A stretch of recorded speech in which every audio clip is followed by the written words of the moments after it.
Okay. So that is that section. I should probably...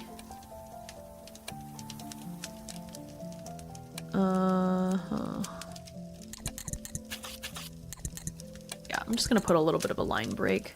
Because I think in the other scenes, it flowed pretty nicely from, like, one section to the next, but I think it makes sense for this part to be kind of... Yeah, okay. So now we are moving on. I would like a glass of pickle juice, please. Okay, so we're moving on into step 9, which is the society initiation. Okay. The ritual is a mix of grandeur and subtlety, symbols carved into the air, whispered vows, and a palpable sense of crossing a threshold. You are no longer merely a student. You are part of something ancient and powerful. Zero sugar, oh my goodness. I hope there's zero sugar in the pickle juice. Ew. Okay. Some optional journal prompts. What detail but the initiation ritual felt deeply personal to you? Were there other initiates present? Okay. Okay. Capri Soul Pickle Juice Edition. Oh my gosh. Okay. Okay, I'm just gonna copy paste this in here.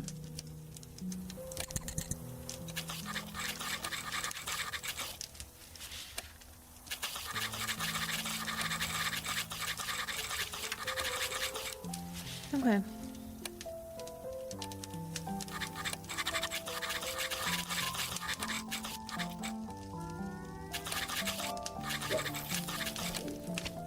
Oh, sorry if it was a bit jarring. Oh my gosh, I didn't even realize it was a pun. Oh my gosh, it was double pun. Oh my gosh, Goblin, good catch, because Sadly, the skeletons in my hut didn't come from pickles. No matter how much I sift through the pickles, I can't find pickles with the bones in them. Oh my gosh. Chinchu. That's a great catch. Why did it only let you give Mary one? That's weird. I do love Chinchu.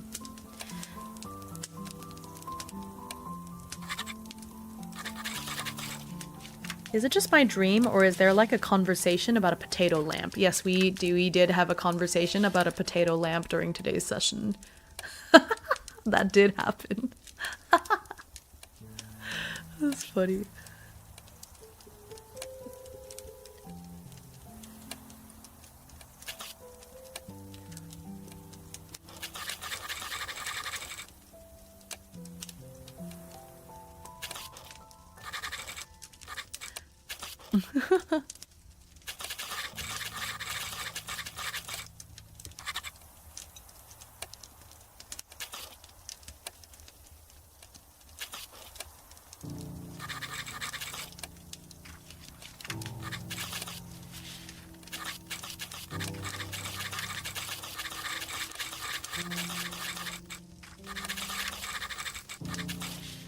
Society motto, Veritas nos liberet.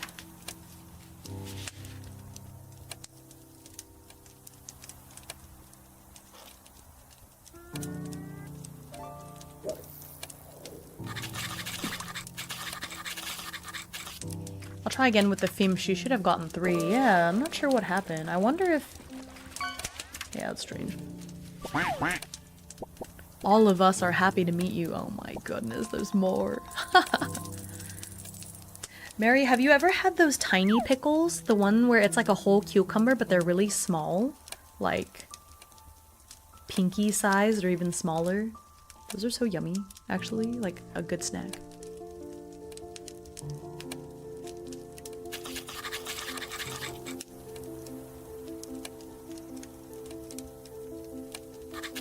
Don't eat the baby pickles. Oh my gosh.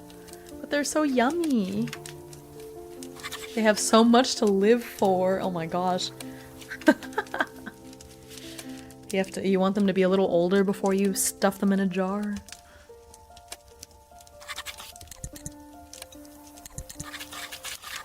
The fish are on a vacation. Okay, so there should be 4 more.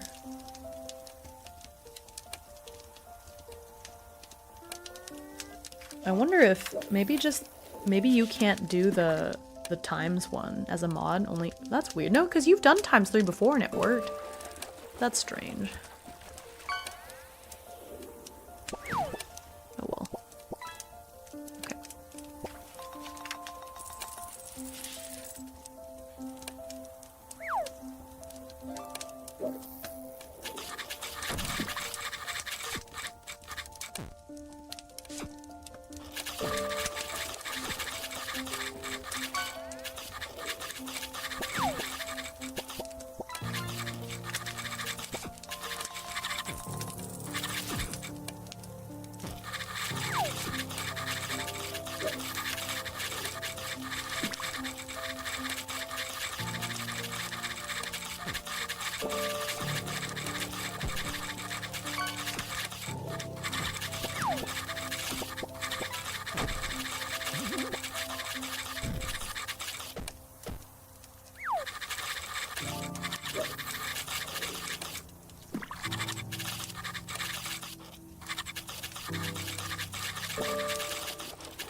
Magikarp!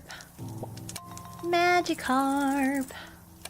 Oh, well, thank you for stopping by. Appreciate you. Been watching the YouTube and wanted to catch a stream. Oh, that makes me so happy. It makes all of my YouTube work worth it.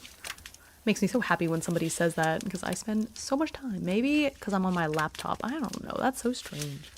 Just having so much trouble with buttons and such today. Yes, Hime, I love them. Gherkins. Oh, I didn't know they had a name. Gherkins. Love that. Oh.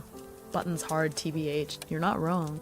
Hang on, let me just double check my settings and maybe there's just there's like a mod setting. Where is the...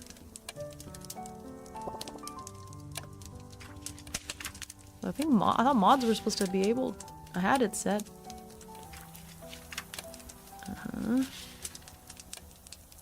Okay.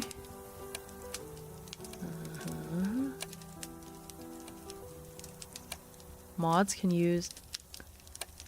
Oh.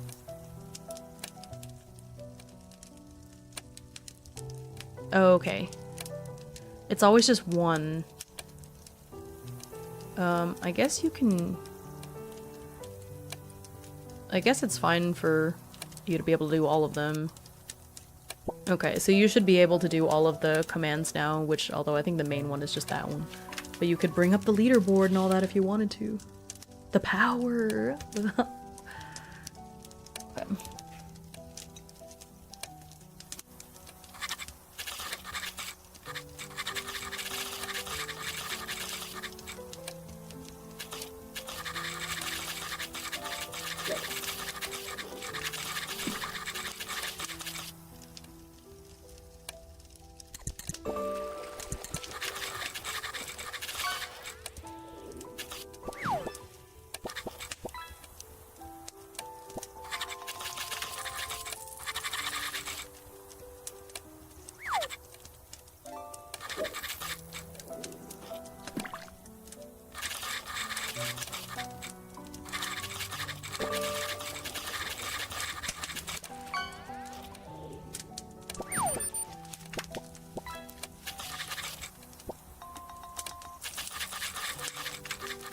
It works! All the fish! Good, good, good. Oh my gosh, you gave me 5 fish. Yay.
Okay.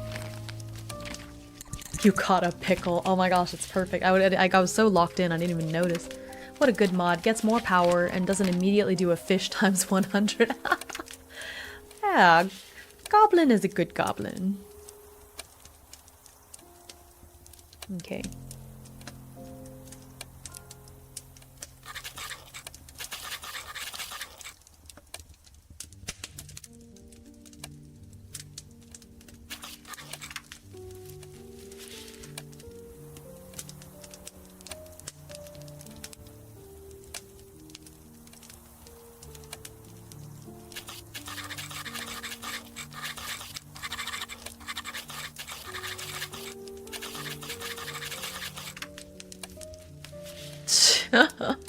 I'm very sweet, ooh, just don't read my fanfics. Okay, let me see here. Not sure what to do for the last trial. Ooh. Okay, I pulled on the oracle cards and got divination. Okay.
There is...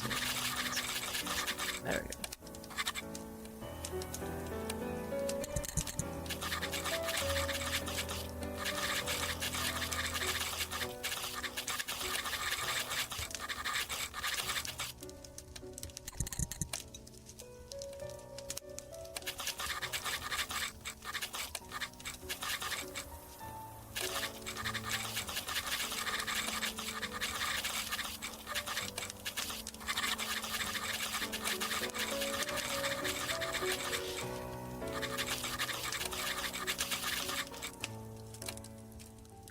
Ambition.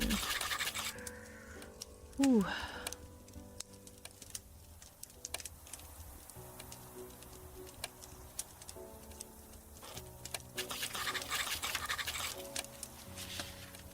see. You may now have access. Let's see what to do.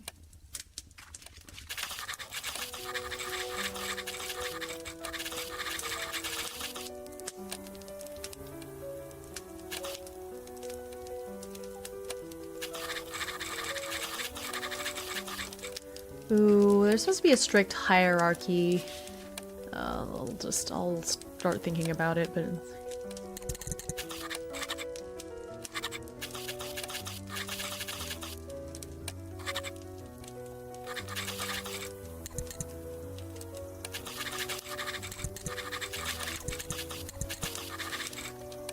Yep.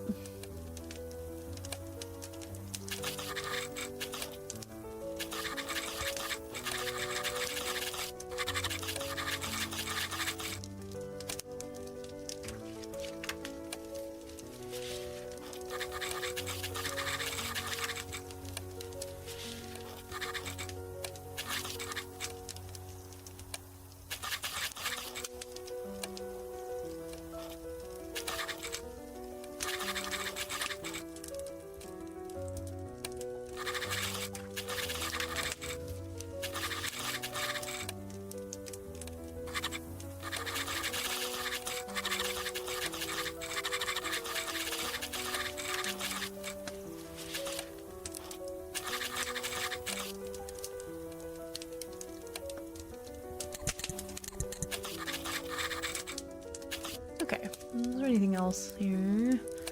What details felt, yeah. Okay. Yep, I think I kind of answered all the prompts anyways. Okay, so let's read this. We're almost done. We just have one more archive shift. But I don't, oh gosh. I don't know if I can do that. It's like 2 in the morning. I may have to, I wanted to at least get past orientation week, but this is a lot of stuff. It's fine. We'll see. We'll see how I feel after this. I don't feel tired yet. This is bad. I'm fixated, you know. Okay. Iver spends the oh, no, wait. We already read this part. Okay. In the evening, Iver makes his way to the society initiation. He's given a set of white ceremonial robes. A mentor recites a speech, often punctuated with the society motto. A long speech, often punctuated with the society motto, Veritas nos liberet. May the truth set us free. After all the speeches are 3 trials. The first is a series of questions about the pursuit of knowledge. As the mentor asks question after question, Iver notices that the questions seem to be leading them all to one conclusion, that knowledge is meant to be pursued, but also shared amongst the other members of the order. Seeing no issues with this philosophy, Iver answers as such.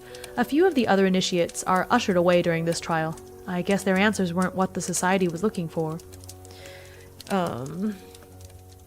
There are...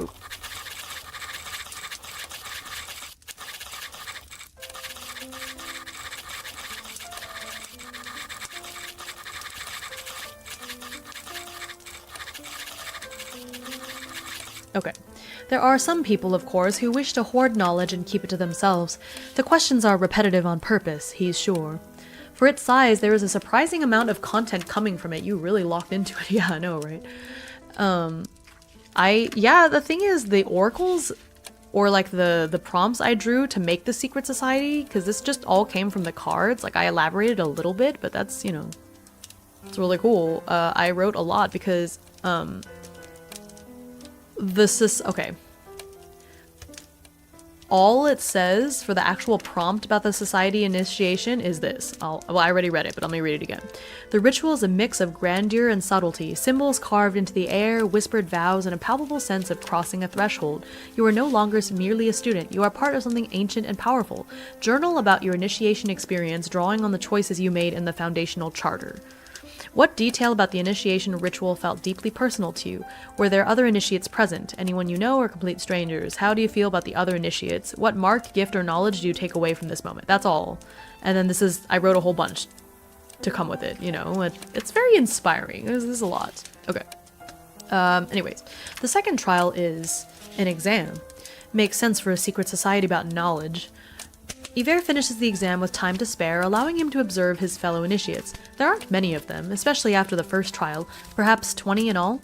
It strikes Iver that the trial about the morality of intellectual pursuit came before the test of how much knowledge the initiates have. Shows what their priorities are. It makes him feel much better about joining the secret society, feeling that they aren't so snobbish about their intellects.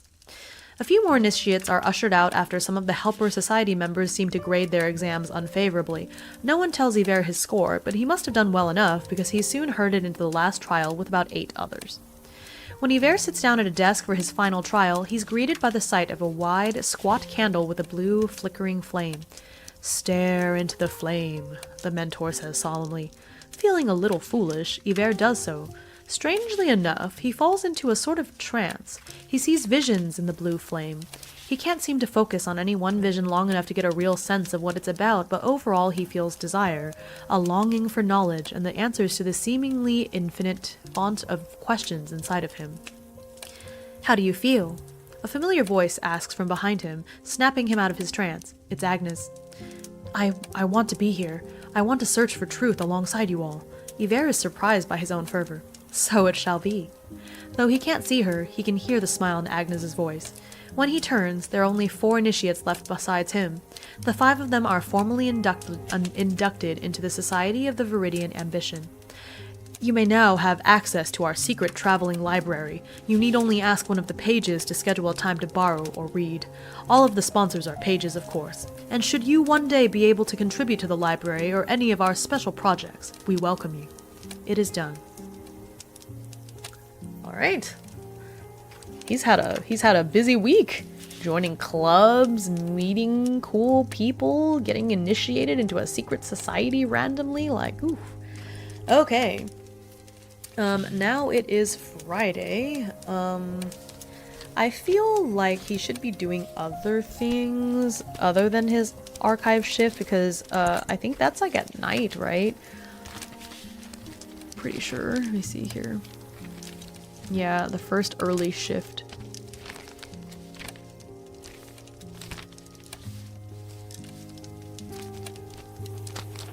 Oh, it's the archive. Oh, okay. The secret society is what goes with the archive because the sponsor explains your duties. Okay, my bad.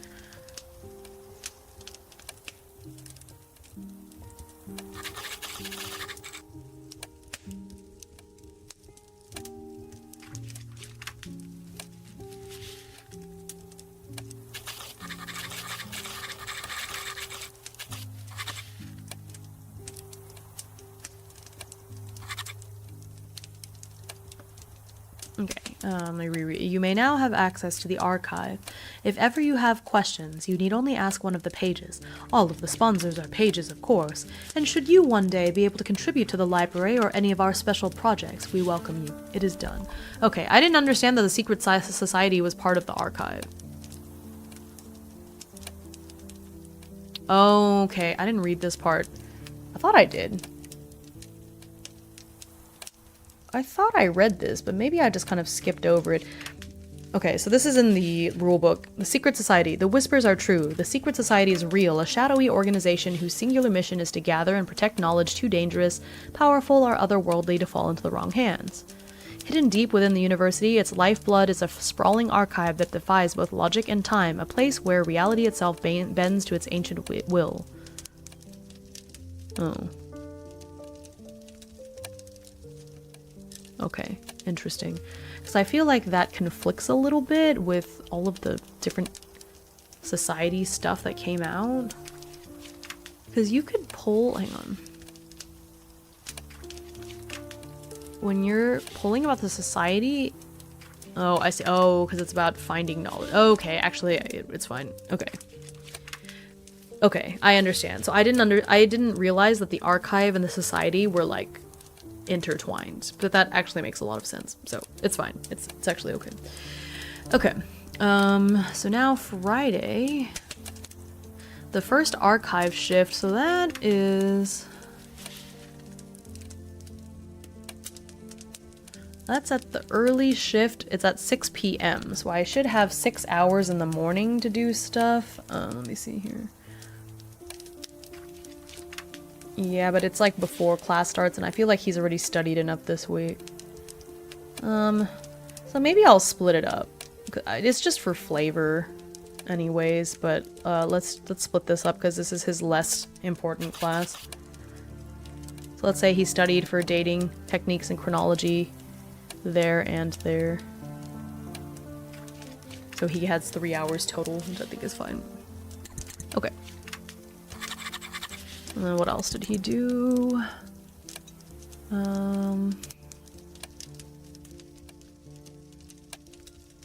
Explore campus, socialize.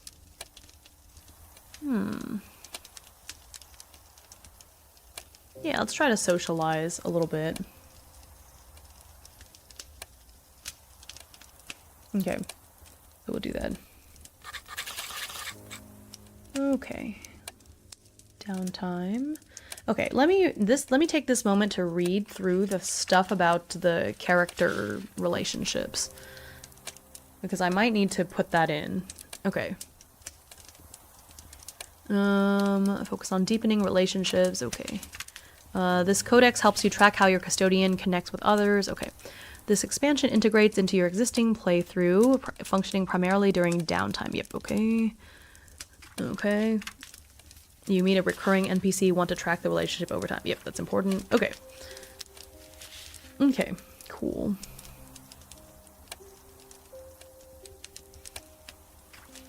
Affinity. Uh-huh. Uh-huh. Okay. Consistently positive interactions. Okay.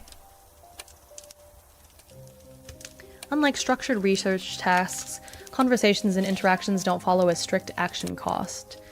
A passing remark might take moments, while a deep conversation or rivalry-fueled argument could consume an entire afternoon. Your response determines how the relationship shifts. Okay. Strengthen a bond by supporting them or damage it by dismissing their needs. Okay.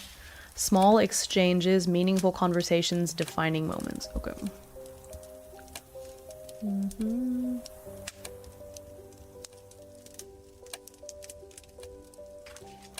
Okay. So, I'm going to... I'll keep it on the custodian page.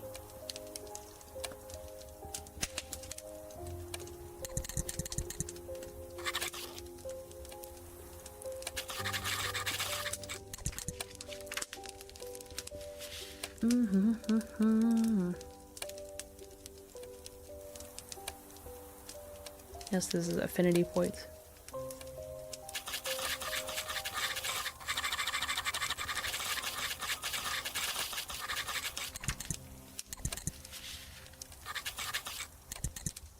So far we have Eiji, Blake, Tristan, and Agnes. Okay.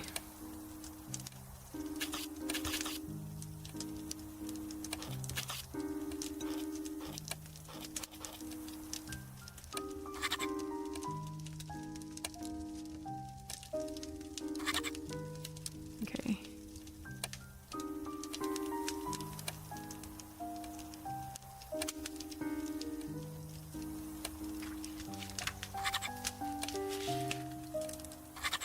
Just want them all to line up. Okay.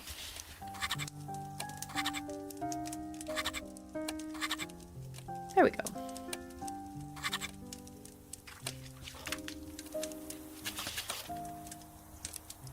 So there's something. Okay. So far, Eiji. So we had these oracle results.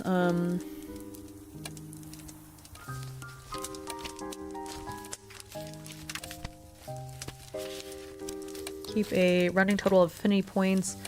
Note there, blah, blah, blah. Progress bar, that's what we're doing.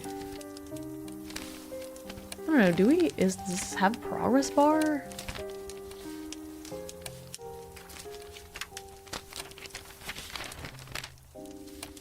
I think it's fine. Okay.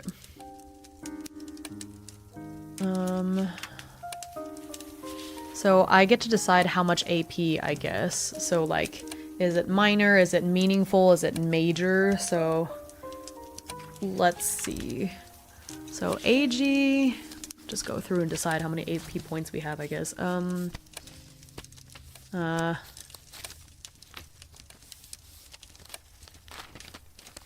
Ooh, very neutral. This is a minor comment. Let's see.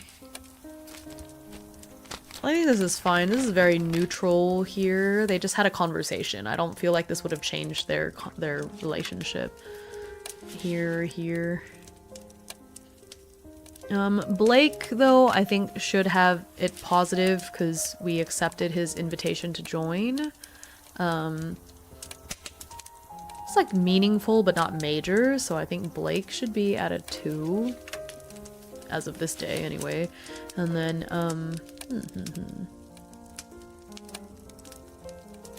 Blake. Okay, and then here, Eiji asked him to think about joining the fencing team, and he kind of, like, was sure. The fleeting comment, so we'll just add +1. So it's like a positive comment, but quite fleeting.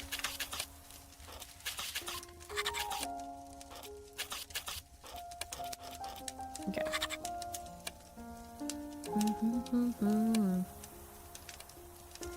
Here. Yeah, I think he's having a good interaction with Tristan. Again, nothing meaningful, but just sort of like, it is a pleasant exchange. It's not neutral like the first one he had with Eiji, so I'll give him 1 point with Tristan. And the next day he talks to Blake at the cafeteria. Yeah, the cafeteria, I think. And that's another passing comment, like, yeah, I'll join the expedition, whatever. So let's say it's 3. Tristan, we haven't talked to him again. And then Agnes, well, he accepted Agnes's invitation. And then I think he was honest with her during the initiation ritual. So let's put Agnes at, yeah, I want to be here. I want to search for, actually, I think Agnes should be at a 4 because this was a really strong response from him. Okay. Cool. That's where we're at.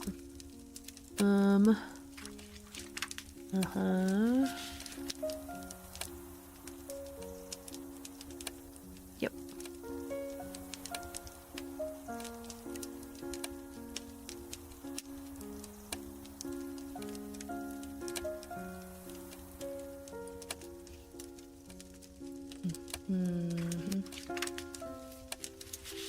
Okay. Confidant. Okay, so we're getting here into these different sections that we can roll on later. Okay. Okay. Let's see. So we are neutral with Eiji. Blake is at a 3, so he's an acquaintance. Neutral with Tristan, and then I think Agnes is also an acquaintance.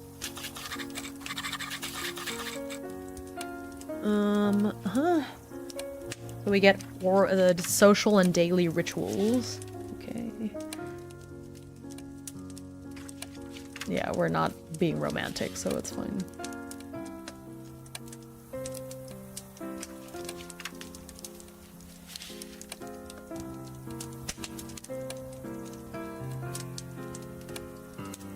Okay. So we're gonna pull because both of these are at an acquaintance level. And so we're going to pull cards for more information about them. So this is some like, oh, we're learning some more. This is cool. So it like reveals a little bit more detailed information about them over time. But I think what I will do is I will wait to do that when I meet them next, because... Well, no, Blake I've seen twice, so let's pull one for Blake. Agnes... Okay, you know what? Let's go ahead and pull for them anyways.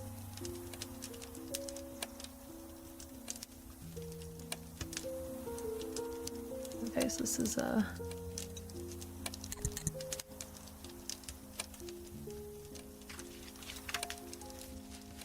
Okay, so we're gonna poll for both of them. We're gonna start with Agnes only because I already have her section pulled up. So it's easier that way. So we just need to pull a card, and then I match the card to the table, and that'll tell us something about Agnes that we didn't know before. Okay, 6 of diamonds. 6 of diamonds. That's her conversation style.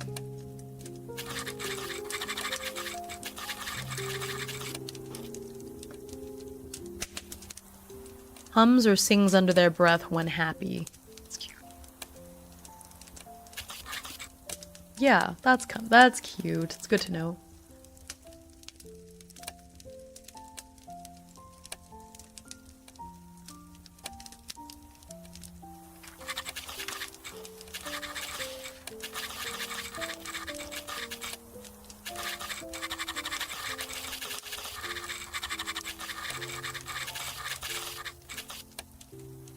Okay, fine. So I added in that little detail there, which see, another good thing that I'm doing this digitally so I can add in these things. Okay, so now we're gonna pull one for Blake. Let's see here. 2 of clubs. Okay.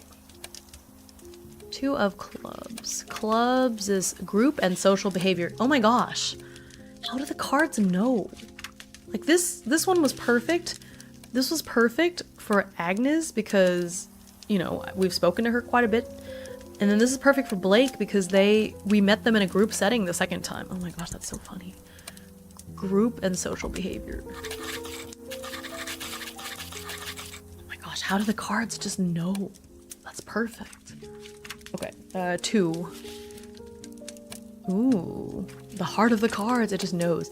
Avoids large group gatherings when possible.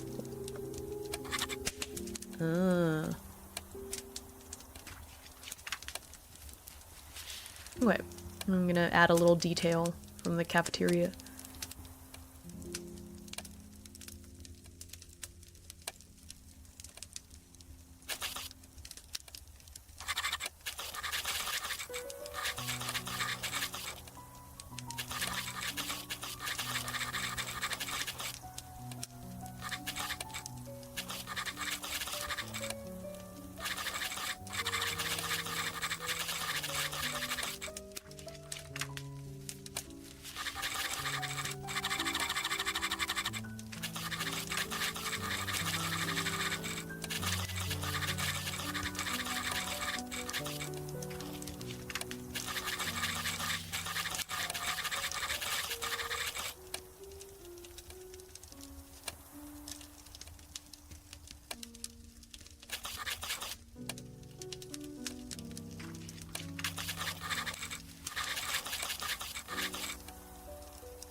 Joey Wheeler was the real king of luck.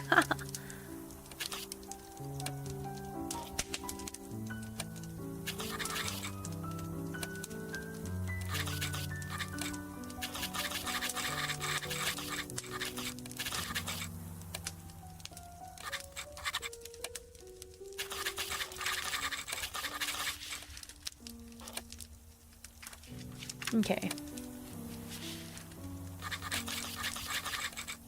Okay, let me reread this part, so I retconned a little bit. Once again, Eiji is nowhere to be seen. This is on Thursday, so in the morning before our initiation. After finishing his notes, Iver leaves the room to get some lunch in the cafeteria. He runs into Blake there, who allows him to sit at their table. Surprisingly, given how popular Blake seems to be, they only have 2 other people lunching with them. Iver observes some other students walk by slowly, longingly look at the empty seats, but continue walking on. Oh, I'm not one for crowds. It's kind of an open secret at this point amongst those from my year. Oh, I see. I kind of like peace and quiet too, Iver says, hoping it sounds reassuring. Blake smiles at that and then gives Iver some information about a fellowship excavation this weekend, etc., etc. The rest of it stayed the same. Okay. I just wanted to somehow work into the story, like the little details we learned about them, so cool. Right. And then the other two are still at, like, neutral level, because we haven't been able to do much with them. Welcome! Thank you for the follow. Why does my voice sound like that? Hang on, I'm gonna drink some water.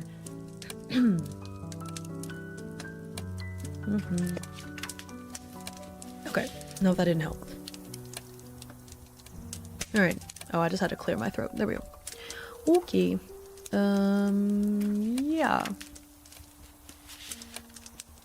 So I think that's fine there. Okay. Hi! Welcome in. Thanks for the follow. How are you doing?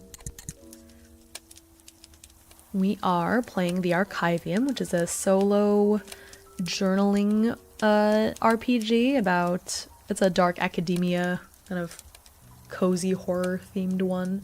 We're about to get to the horror aspects, but I want to socialize a little bit before we dive in, so I'm trying to see, okay, during downtime. Okay.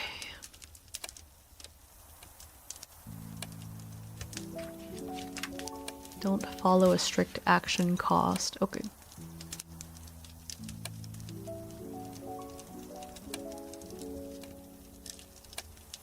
So each oracle table corresponds to a different relationship stage. When an interaction occurs, choose an appropriate oracle based on your relationship tier. Draw a card. The suit determines the type of moment, while the value increases its intensity. This is so cool. So this is kind of what I wanted to do for ballads with the tarot cards, but then I was just like, oh my gosh, it's a lot of tables.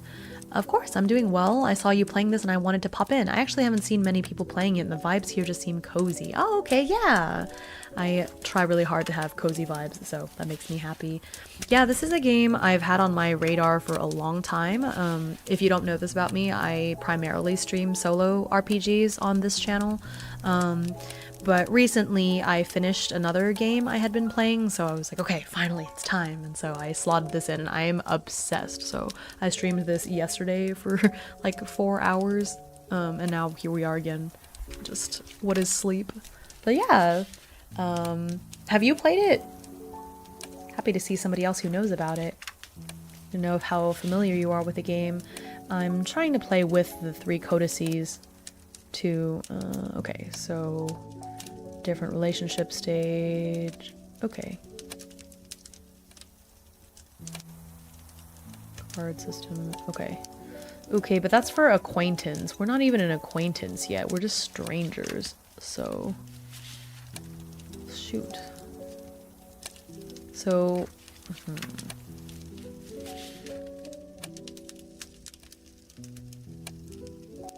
standard interactions. Okay.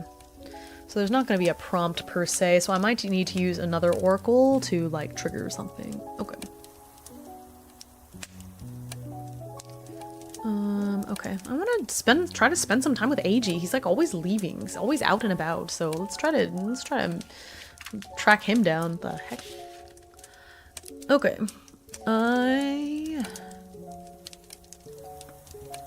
Alright, I'm gonna have chat help me out. I don't know who all is paying attention. Let's make a poll. I know a lot of you are just vibing. Pick a number. Just gonna do this real quick. Let's just have a 2-minute vote. Oh, there's an ad break. Okay, I'll wait till after the ad break to do our vote. And then I'll use this to do our encounter. Well, okay, there's a 4-way tie, but one definitely didn't get picked. So this is what I'm going to do. I'm going to be very contrarian. And since 1 is the only one that didn't get picked, I'm going to say that the number was 1. Because that makes sense. That's what I'm going to do. That's kind of funny. Break out the D4. Oh, you know what? That's a good idea. Maybe I'll just roll a D4. That's a good idea. Then I don't have to worry about choice number 1. So I'll do a D4 and just add 1 to the result. Yeah, how dare. Okay, okay, okay. Yeah, D4 plus 1. Okay, alright. D4. Look, Goblin, it's your favorite. It's your favorite. quite sharp, actually. I feel like if I push down a little bit too hard, it's ouchy. It's a really pretty D4, thank you. No! Here, look closely. Look closely. How can you hate this? Oh my goodness, throwing shrimp at me. It's low. How can you hate this beautiful, beautiful die? You hate this D4? So pretty. I honestly fully get that. I try to be laid back. That's not to say I don't get upset or engaged or whatever the situation might cause. However, for the most part, I just try to be nonchalant just because I honestly don't want to get any older by stressing out.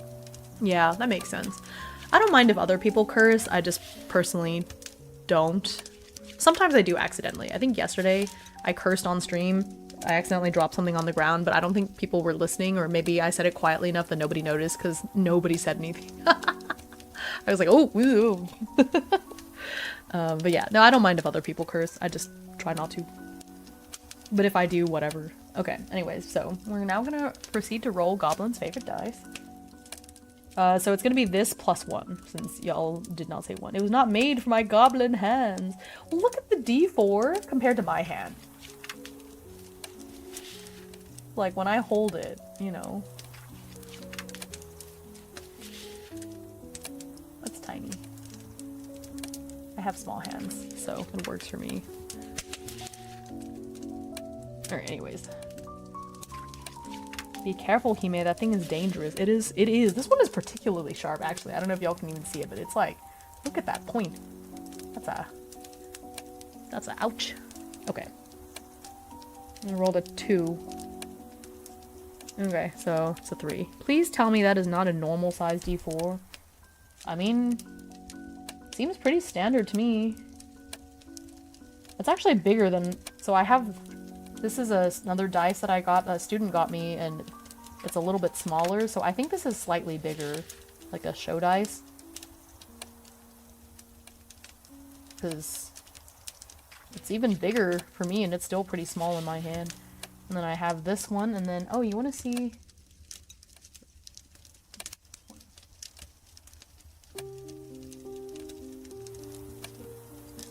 Where is it?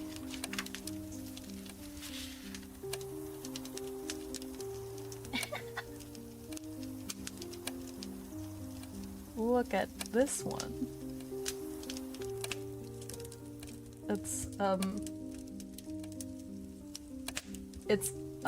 It's less wide than my thumbnail. Yeah, the baby. It's so cute. I have this set of tiny dice, so yeah. No, this is quite larger, actually. It's still kind of small to me, but this is a normal size. And then we have this slightly smaller one, and then we have this one. But then this one isn't sharp. It's like rounded, so. The baby is the perfect color, right? I love this green. Okay, anyways, so it was a 2 + 1 is a 3. Yeah, I have this whole set of like little babies. Look at this baby D20. So tiny. I don't know if you can appreciate how small my hands are. This grid is in millimeters, so that gives you some indication of how small my hands are. I have small hands. I had your stream on in the background when you were writing, and that was very impressive. Just wanted to say, oh my gosh, thank you. Just do you like the writing sounds, or do you mean the reading? The part where I was reading it out loud? Appreciate that. Anyway, let me scroll back up. I missed some stuff. I don't like the fact that I do curse that much. I just was raised in situations where people, oh yeah, you kind of can't help but take it on from your surroundings sometimes. I understand. I only have mini D20s, unfortunately not any other ones. I do love the minis though, they are cute. Baby four-sided goblin with its four-sided parents in nature. Yeah. Okay, anyways, so I rolled a 2 + 1 is a 3, so I'm gonna go to the third page here. That you were willing to do that much work as fun was the impressive part. Oh, yeah. I'm a creative at heart. I love writing stories and coming up with characters and things. To be fair, I did have a lot of guidance from the game itself. It has these really cool tables, and not only that game, I have 2 other Oracle tables open that give me some ideas too. But I think a good solo RPG is when the prompts are really evocative. Like, you can write very little and it's enough to send me on like, okay, I can visualize this whole thing and go down this rabbit hole. But yeah, I really enjoy this. I know I've gotten really sidetracked, but thank you. I appreciate that. But I do write a lot. It is my thing, and I couldn't quite hack it as a professional or like freelance writer, but now I feel like I kind of am all over again, and I really appreciate having a community that is willing to hang out and just listen to me yap about these characters. Oh my gosh. I went to the Oracle page, and under person type, on this one it's Goblin.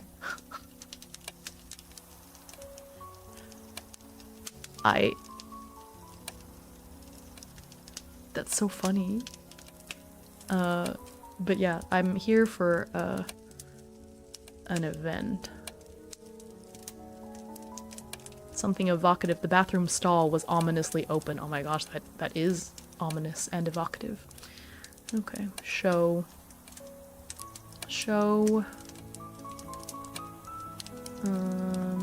Weapon. Okay, yeah, we're gonna go watch him in fencing practice. Open. Okay. I'm gonna retcon this because I split his studying.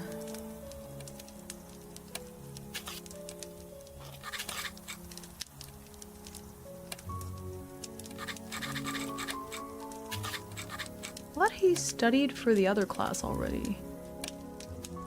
Oops. Oh yeah.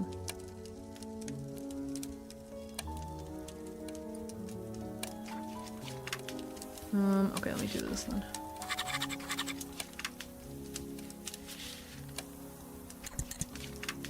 Okay, yeah, let me change some things a little bit.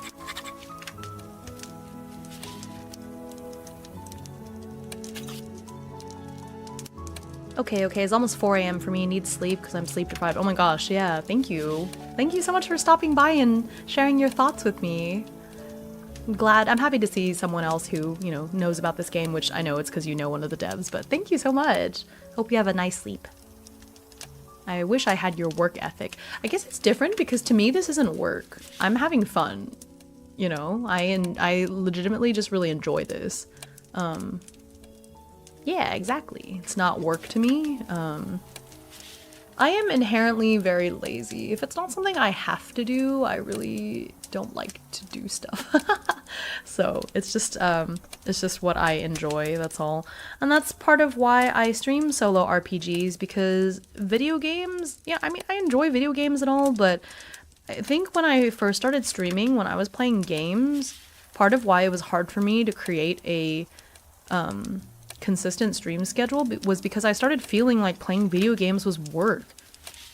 I really was getting into like, oh my gosh, okay, now I have to play this video game, and now I gotta do this other video game. And even though they were video games that I enjoyed normally, streaming them wasn't that fun to me. Trying to come up with what to say and reacting to this video game, I don't know, it wasn't really for me.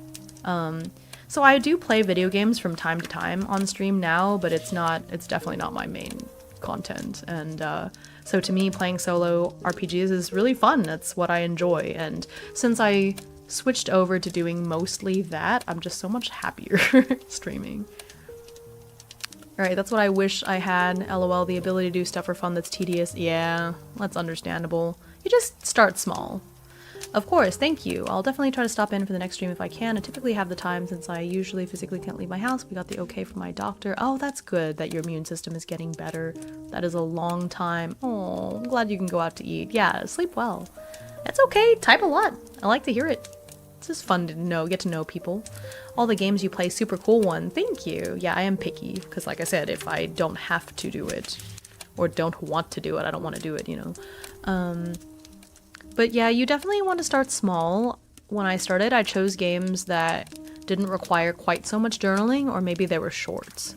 You know, but this game is meaty. I have to go through 4 years, at least 3 years of school for this character. And I mean, you've seen, I've streamed this game yesterday, so if you combine what I did today and yesterday, and I know I get sidetracked, but if you combine these 2 streams, it's like 9 hours, and we're still in the first week. Like, the term hasn't even started yet. This is orientation week, so I'm gonna be streaming this game for a long time. Your game streams are dangerous for me, Hime, that's true. To be fair, a lot of the games I play are really cheap ones because I like indie games, you know, so.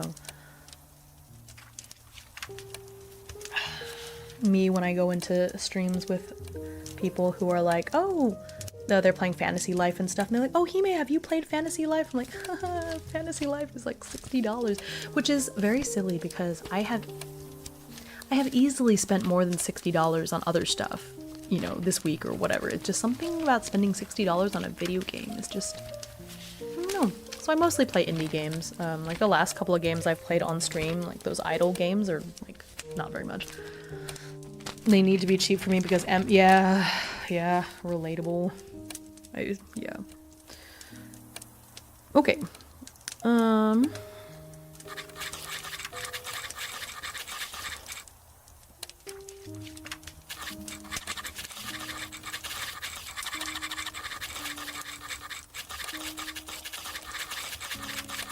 Haha, I can't even afford my real life, let alone a fantasy life, right? Me, I hate writing. I don't want to write my proposal. Also me, write 3,000 words for fun. Yeah, exactly. Exactly. But yeah, there's a lot of solo RPGs where you don't have to write that much, and so I feel like if you're trying to build up the habit, you might start with that, because like, so for example, this is my Caernathalis game, and most of this is not journaling, it's just me keeping track of what happened. So this file only has 2,000 words in it, and I did a lot. There's like 3 battles and stuff in here, so just depends on the game. There's a lot of dungeon crawlers. Like Caernathalis is kind of a dungeon crawler, so it's a bit different. Or like 1,000-Year-Old Vampire, you don't have to journal that much. You could play with just the list of memories, you know.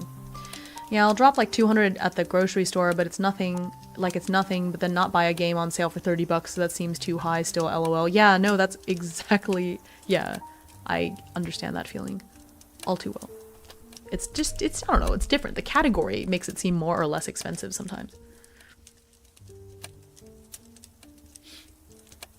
Like, $50 for a game is too much, but $50 for a pair of jeans seems like a steal somehow. Ooh.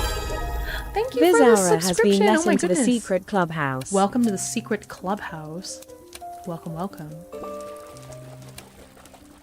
You can't eat game. That's true. Oh my gosh, you got a Sea King! Yeah. Oh yeah, that's exactly... Man. Frosty Tools knows what to say. A sub, that's huge. Thank you so much for subbing. Appreciate you. Hope you catch me again sometime. Okay.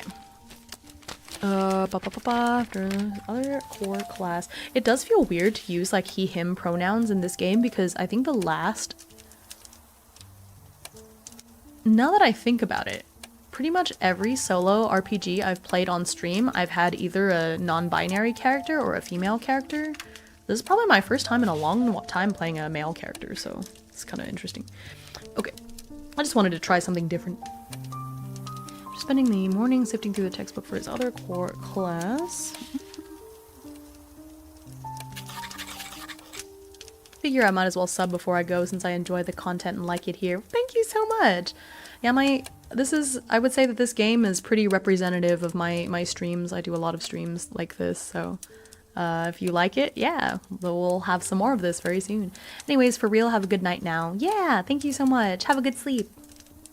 It's 3 a.m., but whatever. What is sleep?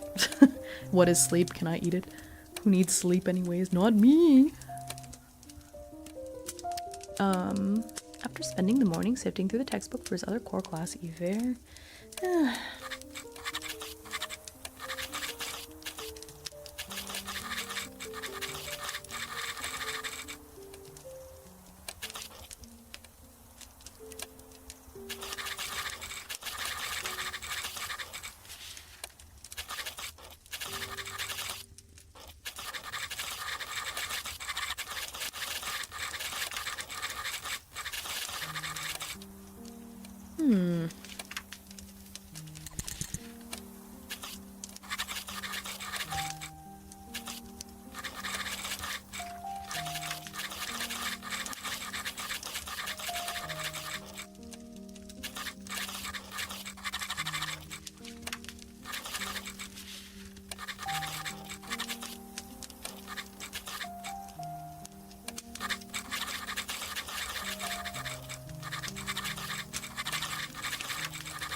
A TTS board game night could be fun. Ooh.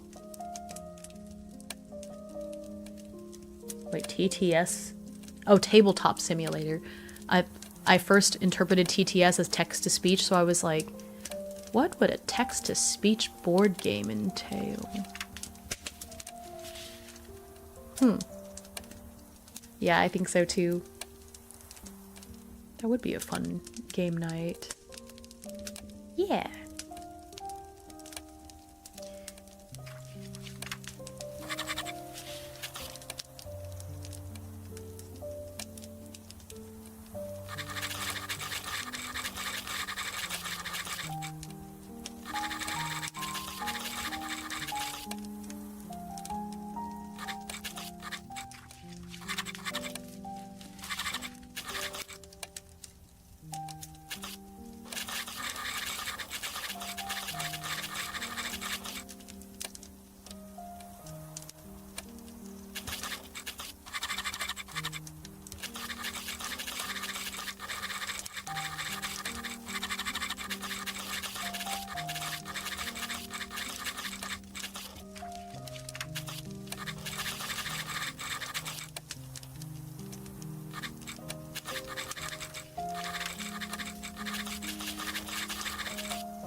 Let me see if... I don't know, so in the third codex... No, actually it's the first codex. First codex, it doesn't say that there's hours for socialization and downtime, but I want to see if there's anything about it in the original book. Downtime. It's for resting. Dormitory. Library, campus grounds. Okay, I see. Oh, okay, so that's like location. Okay, that's fine. I don't want to do that. I haven't played many board games outside of Red Dragon Inn. There's so many good ones though, oh my gosh. Yeah. You want to talk about board games, Mary and I are your board game fanatics a little bit. I do love a good board game. And actually a lot of the board games I have now you can play solo. So I've been thinking of... The thing is, as much as I would love to play those on stream, my desk space, for example, is not enough for me to play some of them. Like, if I wanted to play a single-player version of Root, I would have to, like, move my setup somehow. There's definitely not enough desk space. Even if I were to move everything. Yeah. Okay, so that's not gonna work. Yeah, it just says socialize. I guess I could just make up stuff, make up scenes. Cool.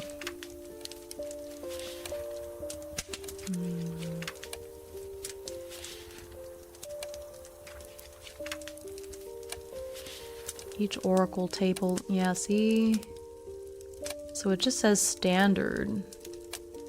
Standard interactions. Because we have to at least get to acquaintance. Is there not a... Let me see.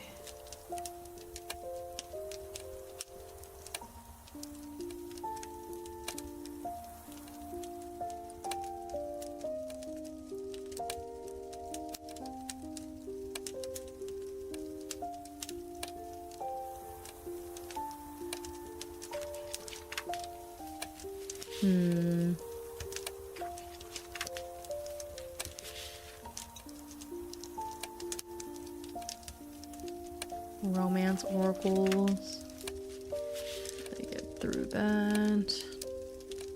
General NPC oracles, background, head peeves. Oh, I found it. Places to hang out with friends, but it's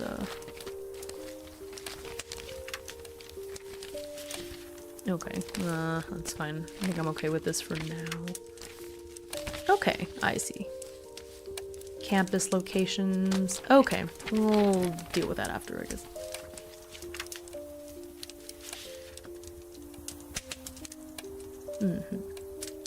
Curious about how an NPC reacts to a moment choice. Be me with no homies IRL who want to play my silly 4 to 6 hour board games, so I just play them solo. Yeah, oh my gosh. Mary, if and when I come to visit you, we will play all the games. We'll just hermit and play all the games, I promise.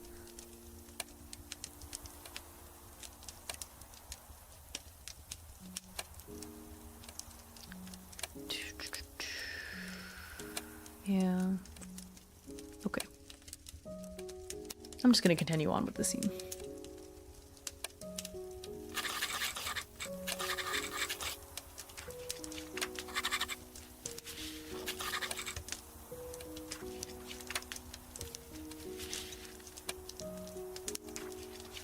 I do have IRL homies, but we don't get together often enough because all of us are teachers. We've had like one game night every 6 months or something. Yay! Yeah! Actually, there's a... No, actually, I don't want to say this next thing because it is going to... There's a board game convention, like a pretty major board game convention in my state, that I really want to go to, and we almost went this year, but the tickets were like expensive. But I tried to convince the husband, I'm like, it's because you get access to all these games you get to play for free and all this other free stuff, but he was not having it, sadly. Okay.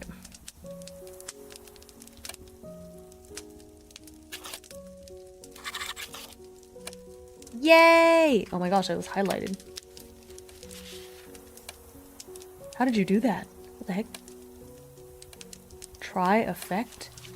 Oh, what? That's so cool. No. Whoa. That's really cool. Like this. Oh my gosh.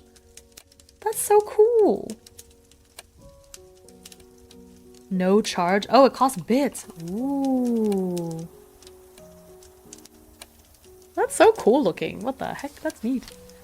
It doesn't show up in the my chat box on, you know, stream, but that's neat.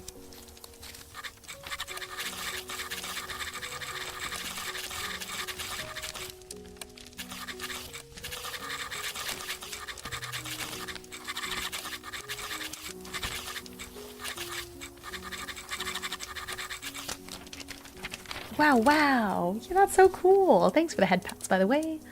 Husburb really having to hold back the gates of shiny trinkets. I know. I know.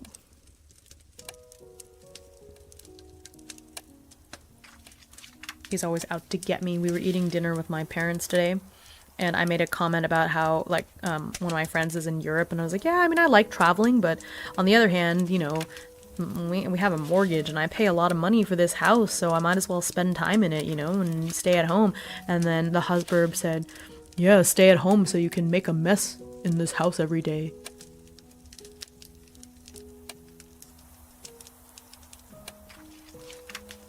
Excuse me? Excuse me? Did you have to say all that in front of my parents and everything? I clean sometimes, okay? Okay, I don't make a mess. Okay, I make a mess, but my mess is limited to my area. Like, yeah, my office is messy. Does that affect you? You're never over here anyways. Come on. Come on now. I was a little offended. We call it maximalist decorating. Right? Sadly, he does not seem to understand my aesthetic. Called out. I know, he does it all the time. My family loves him more than me, I swear. And whenever I go to like family reunions, if he's not around for some reason, like he had to work so he couldn't come, they're all like, where is he? Where is he? Where's your husband? I'm like, what about hello to me? Your relative? Your blood relation? What do you mean, where's my husband? Goodness. It makes me happy that they like him, took a shine to him, but it is funny. I'm like, hello? Okay.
Oops, misspelled that.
Mm-hmm.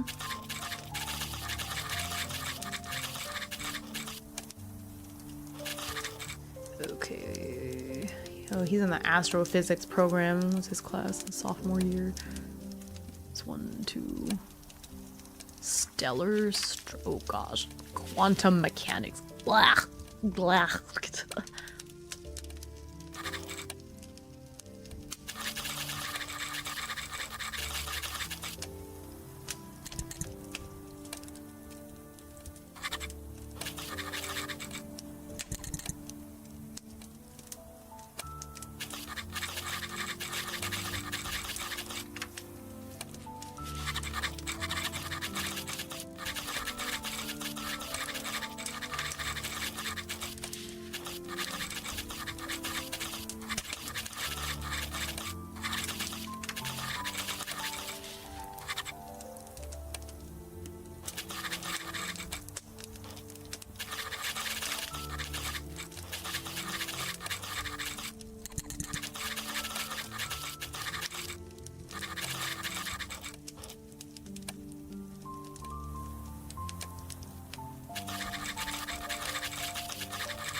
Okay. So I think that was a pretty positive interaction. Let me see. I don't know. Is it worth... Let me see. Yeah, it's like positive. It's a meaningful conversation, I think. What does this moment mean for the character? Yeah, what does this moment? Yeah, I think it's a meaningful conversation. I don't think it's not a defining moment, but I think this is definitely like a +2. So, what's gonna make him an acquaintance? Whoopee. Fighting for my life to have an acquaintance. Okay, so that's gonna unlock something on this table for Eiji. We're gonna learn something about him. Lighthearted exchanges begin. Oh my gosh! Lighthearted exchanges! Yeah, that's what I always wanted. Oh my gosh. Oh, that's the wrong one. Where'd it go? We're gonna draw to see what we learn about Eiji. Social and daily rituals. Yeah, because it's just Oracle 1, right? At this stage, you begin to notice the small routine. Yeah, okay. Okay. 9 of clubs. Clubs is group and social behavior. Again, very appropriate because we're seeing him in a group. Leaves a coin behind in places they want to return to.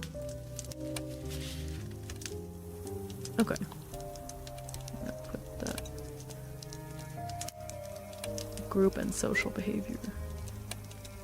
Interesting.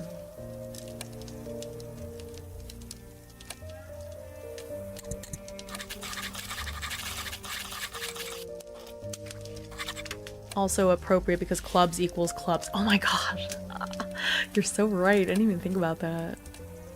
It's amazing.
Kind of get it.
So many clubs, you might as well make a salad. Oh my gosh. Oh my goodness. So silly. Okay. Alright. So I'm gonna read this, 'cause I think this scene is finally done, and then we can move into our first archive shift, but okay. After spending the morning sifting through the textbook for his other core class, Iver is struck by a feeling of restlessness. I suppose 3 hours of studying is a bit much. He decides to take a walk around campus to stretch his legs. He does a lap or two around the quad, admiring the scenery of the trees surrounding Somerset. Despite the hustle and bustle of all the students, both new and old, the campus overall has a peaceful feel to it. Iver's wandering legs eventually take him past the gymnasium. He hears the sound of shoe soles squeaking against waxed wood and loud sounds of impact. Through a cracked open window, he can see the fencing team practicing inside. Curious, Iver walks until he's a few feet from an open set of double doors and can peer into the gymnasium. Eiji is easily spotted. Despite knowing next to nothing about fencing, Iver can tell that he's overwhelming his opponent. Touch! Eiji wins again! Almost as soon as the words are uttered, Eiji pulls off his mask, making a smooth arc as he lowers his arm and shakes his fluffy mop of hair out. Good match, Eiji says, clapping his opponent on the shoulder. He looks up right then, meeting Iver's gaze. Eiji grins and jogs over to the gym entrance. You finally came. Finally? Yeah, I mean, we have practice here every day, but I've never seen you. The thought of practicing every day fills Iver with dread, despite not officially being in the club. Is this where you are all the time? I mean, I never see you at the dorms. Eiji runs a hand through his hair. Oh, yeah. Well, I gotta get my practice in before term starts, you know? I won't be able to be at practice nearly as much once I have to worry about quantum mechanics and all. Iver remembers that Eiji's an astrophysics major. How do you juggle it all? I mean, astrophysics has to be difficult, right? But you do all this practice for fencing too? Eiji's expression darkens. He looks upset, but not at Iver. That much he can tell. I manage. It's tough though, I'll admit. Keep your grades up. It's important. I know. Thanks. Iver decides it's best not to pry. The smile finally returns to Eiji's face. So are you gonna suit up or what? I was kind of hoping you'd forget. Not a chance. Eiji soon realizes just how out of shape Iver is, so the hapless freshman ends up spending the rest of the afternoon running laps around the gymnasium. When they're leaving the gym, what feels like an eternity later, Iver notices Eiji leaving a small coin in a corner of the gym. What's that about? Oh, just a little ritual. When I come back to the gym, if I see that the coin's still there, it just... I don't know, it makes me happy. Like this space is mine. No one else is touching my things. I know it's weird. Iver shakes his head. I kind of get it. You know that ceremonial knife blade artifact I have on my desk? I'd be really mad if I went back to my room one day and it was moved out of place. My stuff is my stuff. You do get it, Eiji grins, ruffling Iver's hair with some affection. Well, don't go telling anyone about it. Wouldn't want people taking my coin. Wouldn't dream of it. Despite himself, Iver breaks out a smile. I'm actually going to give another +1, because I think that's like an extra nice, you know, interaction. So, we're slightly closer acquaintances, you know? Okay. So we're finally going to move into our first archive shift. And this is going to be the last scene. I will go to sleep after this. Bet. I will go to sleep after this. And some of you should too, probably. Goodness. Hydrate. Oh, thank you. Ah! Ouchie.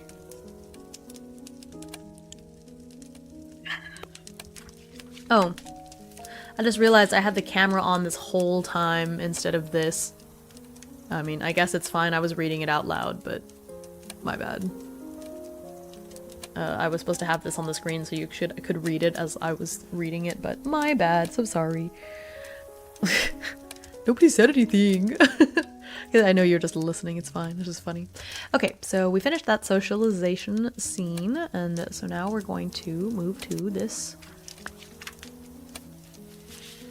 The last step of orientation week. I can just stay up another full day, why not? Oh my gosh, it's only 4:18 a.m. Hime. Oh my gosh.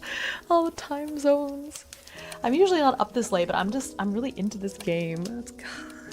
Gosh. I'm obsessed. Okay. First archive shift, 6 actions. The archive hums faintly, its rows of books stretching beyond sight. Your sponsor explains your duties, their tone a mix of encouragement and warning. This place is alive, they say. Respect its rules, and it may respect you. Okay. Okay, so I think,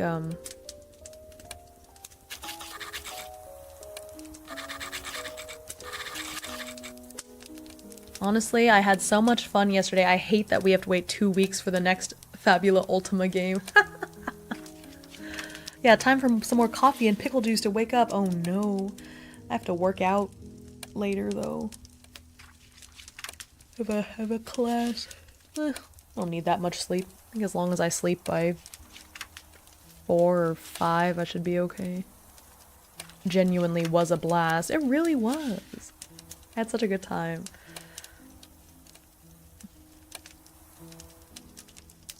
Goblin, I have the sense that you were a little bit stressed, or maybe more than a little bit stressed as you were preparing for it, but it turned out so good. I just hope you know how much each of us super enjoyed it. Had such a good time. Like, if it wasn't for the fact that I had to have dinner with my family, like, I wished that we could have just kept going for another couple hours, you know? So I feel the same, like, I just did not want it to end.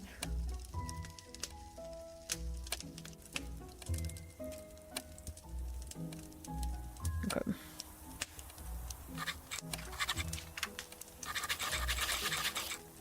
It was one of the best first sessions of a game I've ever had. Yeah, you know what? It was really fun for a first session. Like, I feel like our characters got to know each other well. I think because each of us, even though a lot of us had never played Fabula Ultima, we all have TTRPG experience. Because one of the things I hate, and none of us did that, so I appreciate it, but one of the things I hate is when we do like a session 1 and it's like the group getting together, right? And especially because Bolter wasn't there, and I know Bolter is kind of like important to a couple of us, but usually in session 1 there's like always one person who wants to be like the lone wolf and just stubbornly refuses, like, oh, my character doesn't want to join the party, oh, my character's gonna stay. I hate that so much. I hate that. Like, you're joining a group game. You're joining a group game. Stop it. This is stop it. You're joining a group game. That's me, but I had a plan for it. Yeah, see, like, I think it makes sense if your character is that way, but you should cooperate and let everyone nudge you into it. You were fine. Yeah, it was completely fine.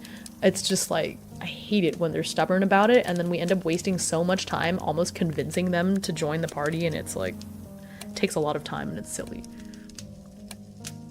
It worked 100%. Yeah. I'm always stressed prepping. It's part of the process. Oh, okay. As long as you know that we really appreciate you. I really love the dynamic that ended up forming. Yeah, exactly.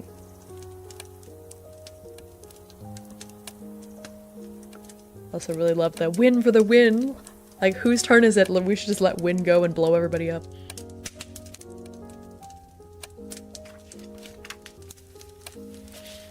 Yeah.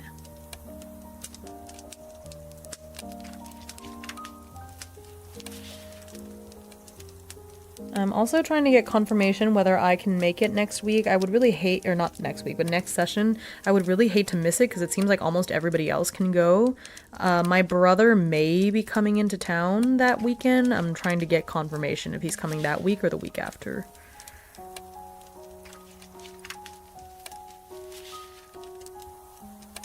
Funny thing was that it was only a single spread of notes. Yeah, but I think DMing is best when you have an outline, you have some stuff that you know might happen, but you kind of let the scene guide itself, you know? One of my favorite parts was where you just picked a raptor to be like, describe the mayor's wife, and raptor was like, she's, a woman, with long brown hair. It was cute. I don't know, I know he was put on the spot, but it was, I don't know, I thought it was really cute. Okay.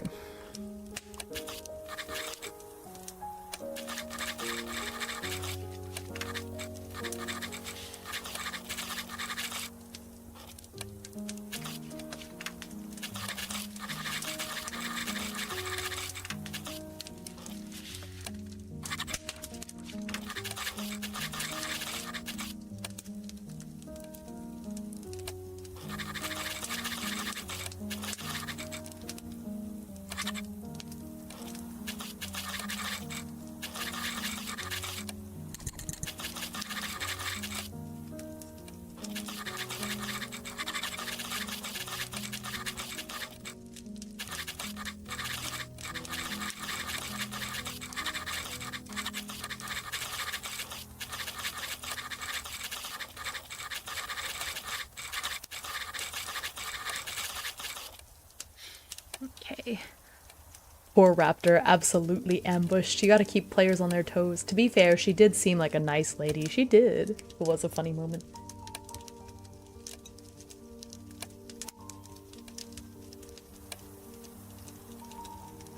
I also should have been taking notes, and I absolutely forgot, and I was so, like, pulled into the whole game and situation that I did not take any notes, so don't know if anybody else did.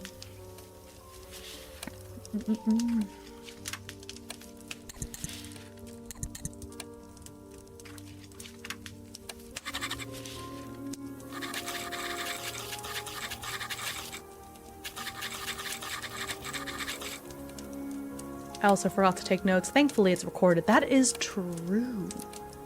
I ought to upload the full VOD somewhere, like on YouTube or something, and just make it unlisted so we get the unedited one that we can skip through, and then I just post the edited one publicly for everyone. Might be the way to go. Maybe I can upload them to... No, I think it's easier if it's on YouTube. Let's do it that way. Did not think about that.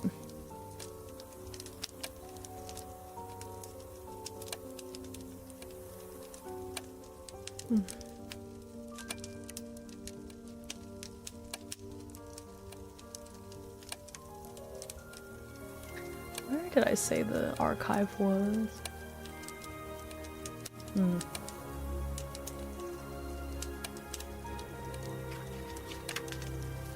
Okay.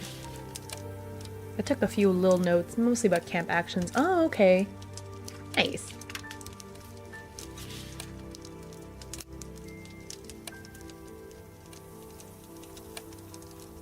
I took notes, but it was more like scratches in a journal from an eldritch horror story. Oh. I also realized when we rested we had the chance to establish a bond, but we had a lot going on, so I don't think it matters too much. Yeah, it's alright. We'll have more chances.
Much more chill notes compared to my great break group where I have had to write daddy in my notes several times. Oh my goodness.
are you doing today? I'm doing great. Having a good time. I had dinner with my family today for my dad's birthday. It was very yummy. I ate very well.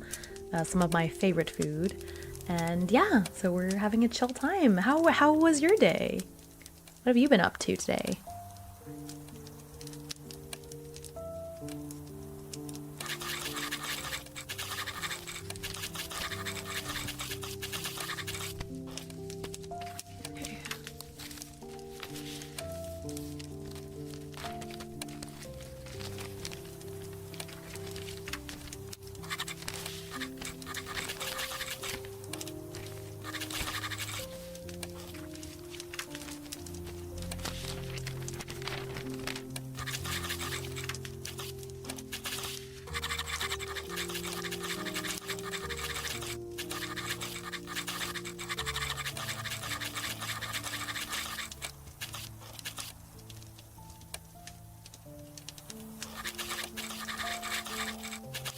Pretty good. Only had work in the morning and now enjoying the rest of my Sunday. Very nice. It's the way to go.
Oops, not Eiji.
Let's see.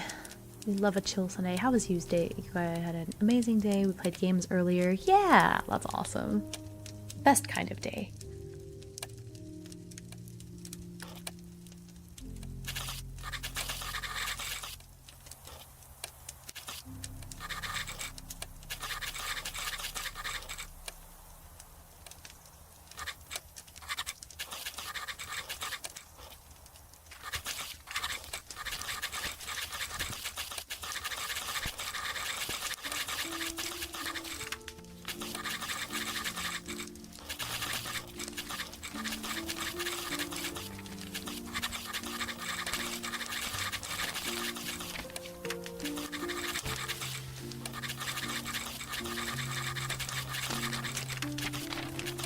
Took a nap after a game and ate tiny pizzas. Oh my gosh, that sounds so fun. Tiny pizzas.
Okay, custodian. Let me make sure I understand this part.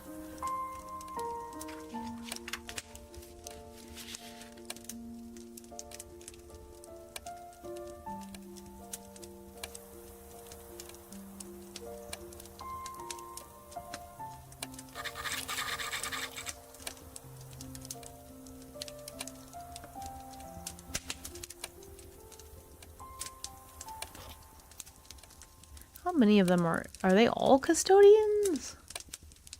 It says you are one of the few entrusted with this sacred place.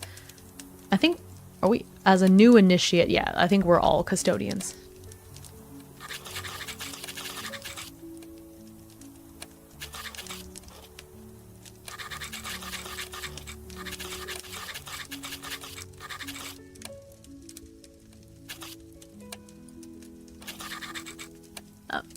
Good night, chat. Good night, 64. See you later. Thanks for today.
Okay.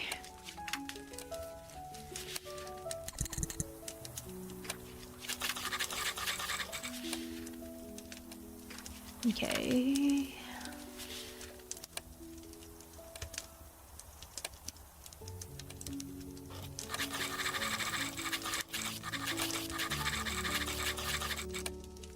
What the...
Do you have a sleep schedule or is it freestyle? It's summer break, so my sleep schedule is kind of when I feel like it, yeah. Normally I'm not up this late, but I really wanted to finish orientation week, and this is the last scene for orientation week.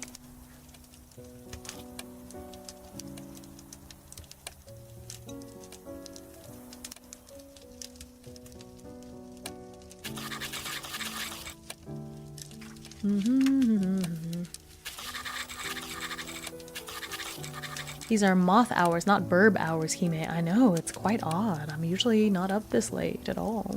I think this is the latest I've ever streamed, actually.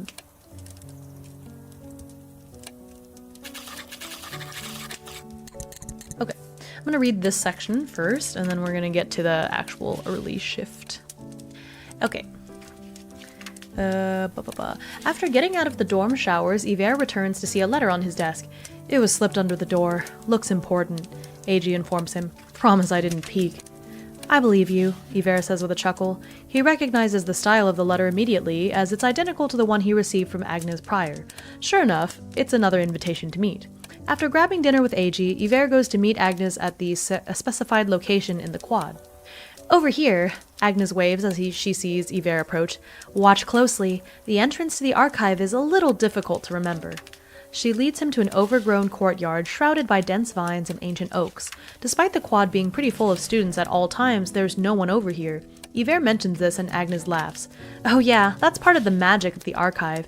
To the uninitiated, it just looks like a mess of foliage with a to-be-renovated sign over it. Keeps most everyone out. She explains as they walk through the courtyard. Most? Even if they get in, they won't be able to access the archive. Over here, there's an oak tree that looks pretty much the same as all the others that Agnes leads him to. It's not meant to stand out, so you'll just have to memorize its location. Can you do that? Being a purveyor of ancient history and artifacts has made Iver quite methodical. When he turns back to retrace his steps, he finds that he has no problem recalling exactly which tree this is. At the end of the paved brick road, third oak tree to the left of the honeysuckle vines. Got it. Not wanting to say his method out loud, Iver solemnly nods. Good. Now watch closely. Agnes pushes against a knot in the tree's trunk. Iver makes a note of where that is, and a small opening appears in the foliage. We've got to go through quickly. Follow me. The two of them squeeze through. After just a few steps, the entire area opens up. This is the sanctum. The archive is just ahead. Before them is a grand cathedral-like hall with an array of stained glass windows. It's beautiful to behold. This is the archive? That's right, and now you can visit it when you wish, and when you are told to. She explains to him that as a member of the Viridian Ambition, he is now also a custodian of the archive. We all must do our part to take care of this place that's been entrusted to us. The archive is very special. As a new initiate, Iver will have early shifts from 6 p.m. to midnight. As a new initiate, his duties are straightforward: shelving books, maintaining order, and assisting visitors. I think I can handle that. Can I read in my downtime? If you have time for it, sure. But you'll see that there's more to do here than you might imagine. She goes on to give Iver a little tour of the sections he currently has access to as a new custodian: Arcane Fundamentals, Occult Archives, and the Alchemical Wing. Each one sounds more fantastical than the last.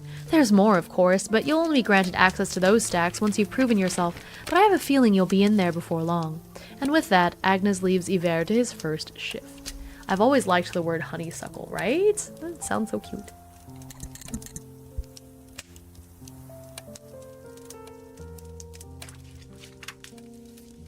Ugh.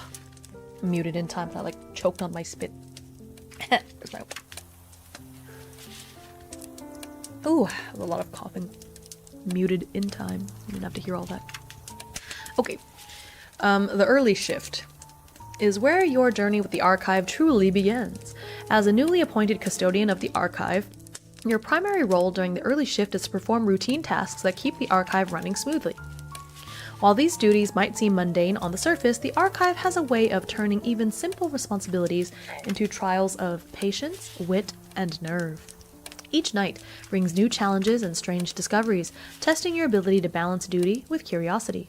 Unlike the late shift, this work is voluntary and comes without compensation. You're here to earn your place, and only those who prove themselves worthy will be offered the privilege and reward of continuing into the late shift.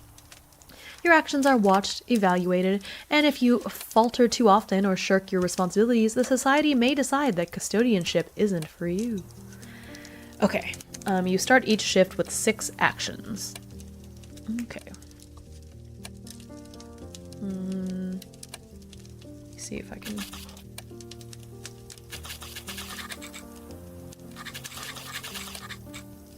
Okay. Hello, Iris. Good to see you. Welcome, welcome. Ooh, okay. So we start with 6 actions, which I'm gonna make a note of. Either by performing tasks or exploring the archive. Are you winning? Ooh, I don't know. We're about to start our first shift in the, you know, kind of eldritch horror archive, so we'll see how it goes. On your first shift at the archive, you walk in to find a hastily scrawled note stuck to the folder containing your work instructions. The note provides the following rules. Never leave any book open when you step away. The archive's tomes are particular. If left unattended, they may do things you don't expect, and retrieving them can become a costly affair. Okay.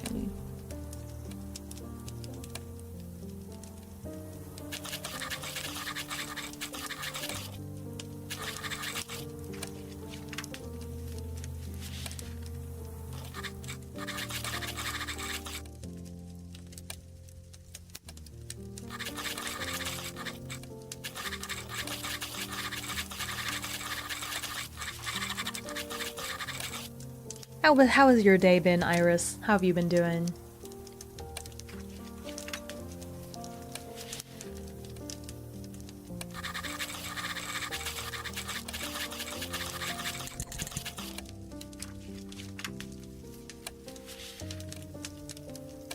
I'm just gonna copy paste this part.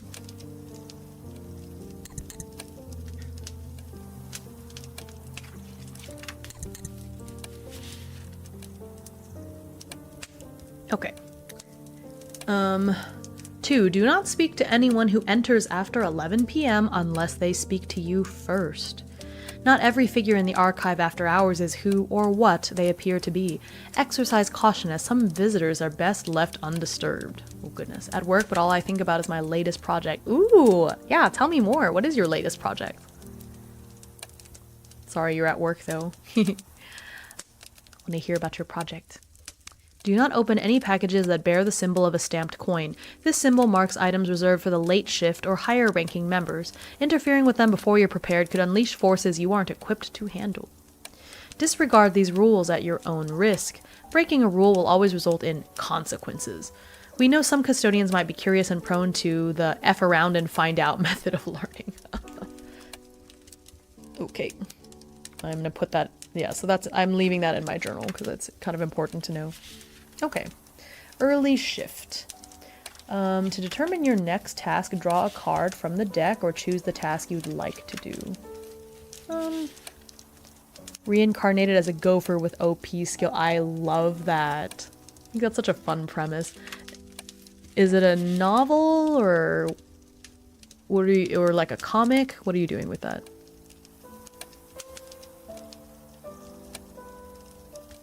Okay, so we can explore. That's nice. You may choose to perform multiple tasks, focus on a single task, dedicate your shift to exploration, or any combination of thereof. Okay. There's influence. Okay, I see. Alright. I feel like 700 words is too little, but I want to put it out already. And I think sometimes the first chapters are a little bit shorter. Either they're extra short or extra long, so I think that's okay. Man, I tried writing a web novel one time and I kind of ran out of steam, but I still really like it. And eventually I think I'd like to go back to it, but it's tough.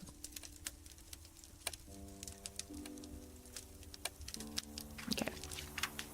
I think I'm gonna choose. I don't want to draw at random because I feel like my character would choose what he wants to do, you know what I mean? Yeah. Okay. Let's see. So I can shelve books from the return cart, catalog new arrivals, guide or assist visitors, basic maintenance and cleaning. I can also explore. Googled gopher, what a gopher experience. I have so many ideas for this one, but I can't skip world building step at the start and get to all the action later. Well, but I think world building is also best when you do it a little bit at a time in a novel, you know? You don't want to info dump them right at the beginning. I think it's okay to explain some things as they come up. Okay. Well, let's just go in order. So let's just start with shelving books from the return card.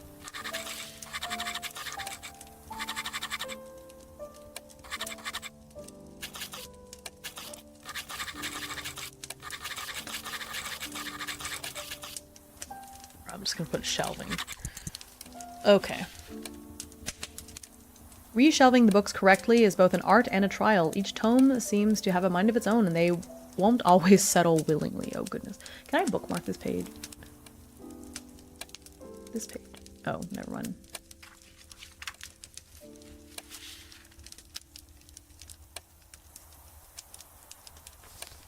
Is there a late shift section? You gain access to the late shift. Maybe it's later. Oh yeah, it's in the appendix. Okay, never mind. Shelving books. Google Pink Fairy Armadillo next. That's fun. Please keep me updated because I'm very curious about this. You're... Let's see. I think you are in the Discord, right? Pretty sure. Yeah, so yeah, you are in the Discord. Definitely update us once you put out the first chapter. Like, put it in the creative channel. I would love to read it once you put it out, because that is... I love those kind of premises. But I'm quiet. That's okay. I love the lurkers too.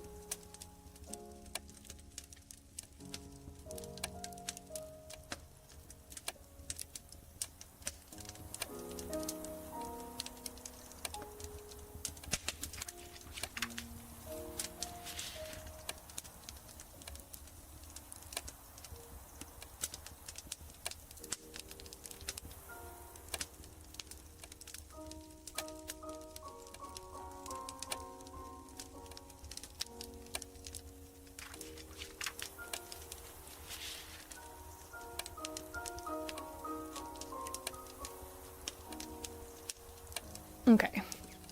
Magical creature in real life. Literal real life Pokemon. Oh my gosh. Wait, is this a real thing? I want to Google it too. Pink Fairy Armadillo. Oh!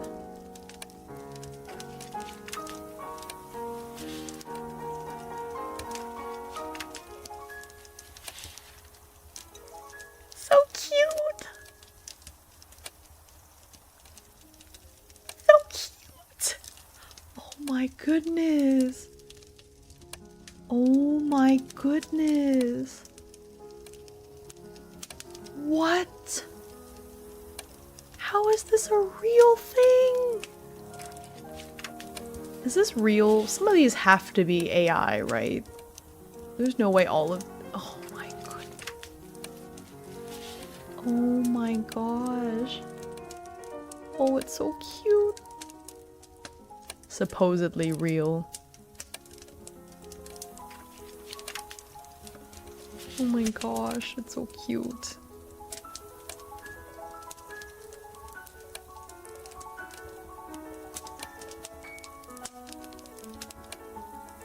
The next struggle after I finish proofreading today is picking which platform to use. I don't want to use Wattpad. I want one, I know, right? Oh my gosh. I used Web Novel before. I hear Royal Road is supposed to be good. I think it's called Royal Road. That might be the one. I think if I were to ever publish again, I might put it on Royal Road or AO3. Because you can put original fiction on AO3. Okay, shelving. Okay, each tome has its own quirks and some will actively resist being shelved. Follow these steps to complete this task. Okay, camera time. We need the dice. Okay. To roll a d6 to see how many books are on the return cart. Okay, so we're gonna use this fun one. 2. Well, that's not too bad. My first shift. 2 books on the return cart. Okay. And now I have to generate the books. So for each book, draw 2 to 3 cards and consult the book topic table. Using the results as inspiration, create the book's title, topic, whatever other details. You are free to create an author, an index, etc., etc. Oh, that sounds so fun. I love your nail polish. It's magical. Thank you so much. Yeah, this is the Millennial not millennial, millennia color from Mooncat. So it's magnetic. I tried it for a cat eye this time, so that's why you can sort of see the stripe, the diagonal stripe, but it's a little messy. I want to try to put the magnet closer to my nail next time to make a more defined line, because I'm used to only doing velvet, so this is new for me. Okay, anyways, so we're gonna draw 2 to 3 cards. There's the book topic table. Oh, it's on the next page. Okay. Okay, so let's draw 3 cards, and we'll for each book. So there's 2 books. 1, 2, 3. Oh, they're all hearts. What the heck? Wild. Okay. So 3 words. I'm just gonna do.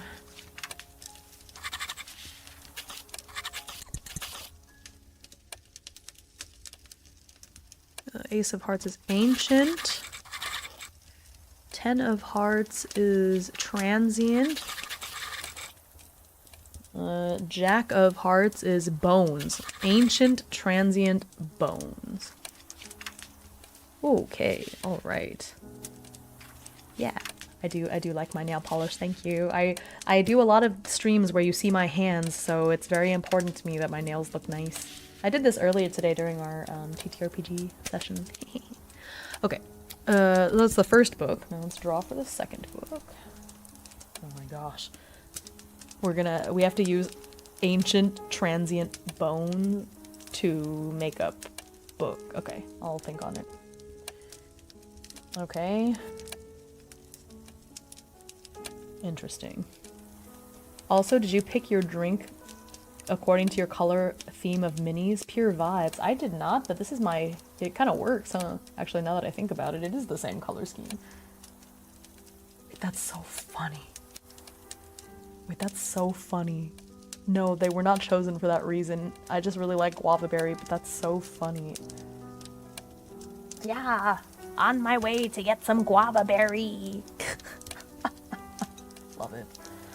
Oh, this one is empty. I need to bring this downstairs later. Coincidence? I think not. Yeah, exactly. Now my water cans are empty. I'll bring these down later. Okay. 7 of spades. Healing. 2 of spades. Tenets. Queen of hearts. Charms. Interesting, okay.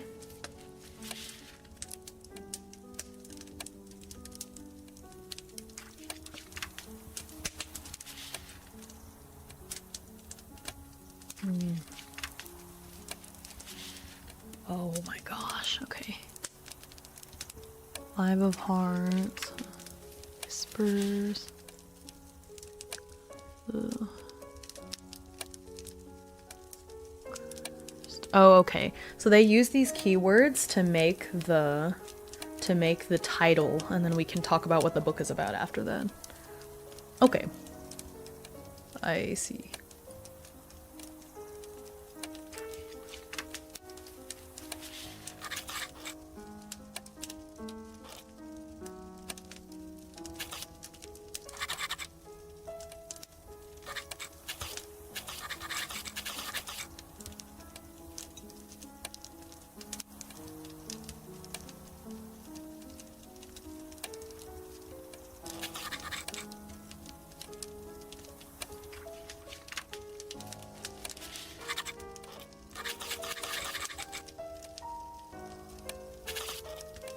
Okay, I think those are pretty cool titles.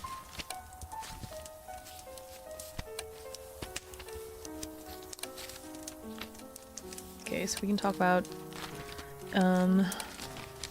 topic, title, topic, whatever details. You're free to create an author, an index, a blurb. I don't know if I have the mental capacity to do that much right now, but I think we could do a topic and figure out where it's supposed to go.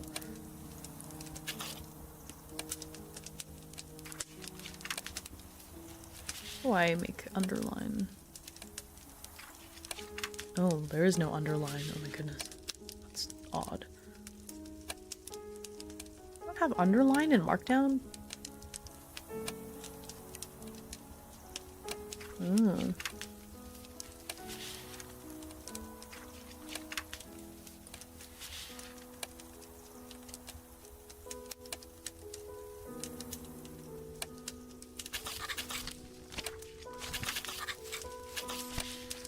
Oh, there we go.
Okay, let's see. It's filed under...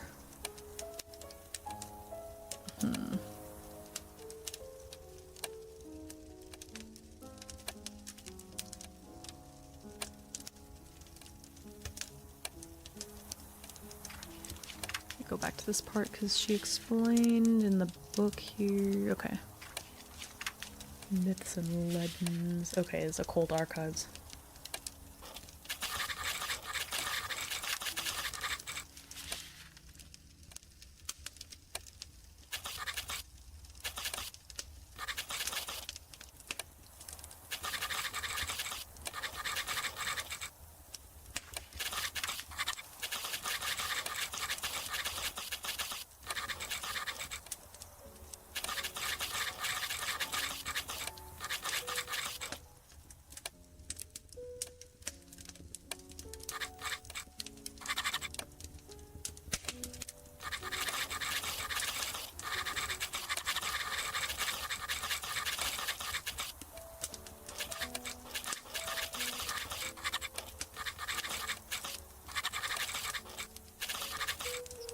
Okay.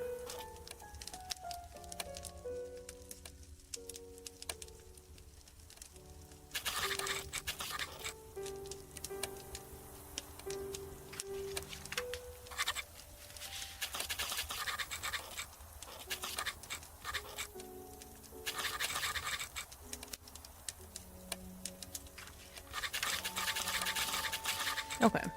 So those are the two books. So the first book is The Ancients' Inquiry on Transient Bones, a book about the nature of remains that do not remain.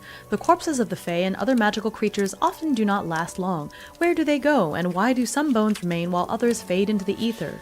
Filed in occult archives. Or should I say filed under?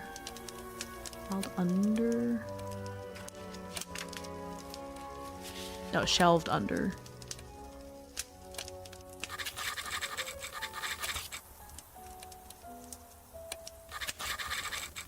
Okay. 12 Tenets and Charms of Healing, a beginner's guide to basic healing magic via crafted charms and potions. The book looks very new, a testament to how unpopular it is, as it is hardly ever sought after. Let's see, the practices within seem dubious in nature. Yeah. Okay, and that's shelved under the alchemical wing. Okay. Yeah, I think that's fine. Building out your archive is one of the primary loops of the game, so experiment a little with what makes this most fun for you. Okay. Okay, I'm gonna make another note here that's the archive. So I can start shelving all of these books. Okay. Occult, I already forgot. Arcane Fundamentals, Occult Archives, and the Alchemical Wing. And I'm just going to keep track of these as we go.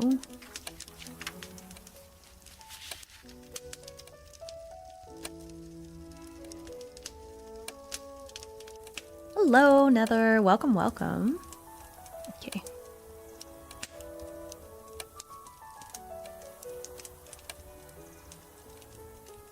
Okay. I put that in the wrong place. Okay, that's fine. I might later go back and add more information about each of these. Oh no, I didn't put it in the wrong place. It's there.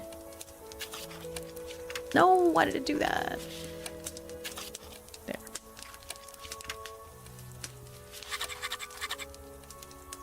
We could... So in the examples, they even have like some chapters, topic. I have the topic. We could have the author, the cover design. That seems like a lot. I don't know. I feel like this is enough. I guess maybe an author would be cool, but I don't know. I think it's cool just to do this for now. Okay, so we have that. So now we're gonna do, I think there's a mini game. Okay. Decide on a section. Yeah, we did that. Building out your archive is one of the primary... Okay, I already read that. Shelve battle. Convincing books to accept their placement is no simple feat. Draw 2 cards for the custodian and 2 cards for the books. Oh, no matter how many books you happen to be in this batch, you just complete this battle once per task. Okay, cool. Alright, so I'm gonna move my camera so you can see my face, because this might take a moment. I am basically, it seems like I'm just playing blackjack against the books, which is kind of funny. Okay, here we go. Turning, so this might take a moment. Alright, get these cans out of the way. Okay, let me put these back into the deck and let me shuffle.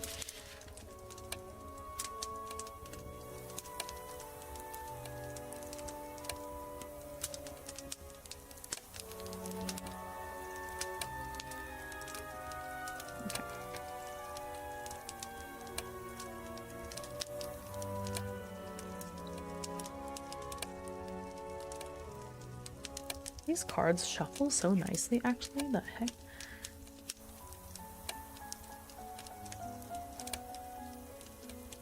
I don't know. Can y'all hear it? Oh, I feel like my filter probably filters out the sound. Hang on.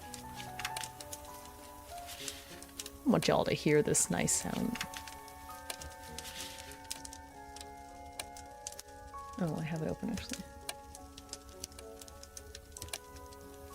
Here, I want you to be able to hear my card shuffling noise. I'll do it a few more times. I didn't think about it. I guess my filter is probably filtering it. Here we go. It's too loud for my mic. Such a satisfying noise. Alright, one more time.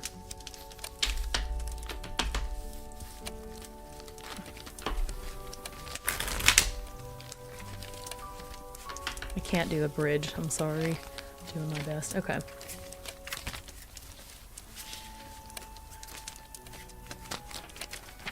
Okay. The good shuffle sounds, right?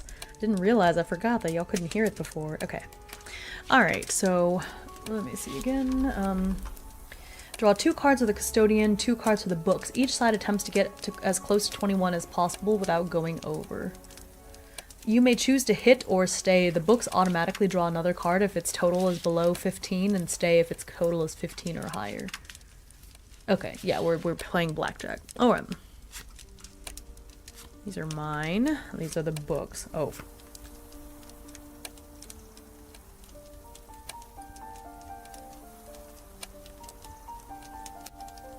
Okay, well the books are at 15, which means they're going to stay. It says they stay if their total is 15 or higher. This is exactly 15, so they're gonna stay.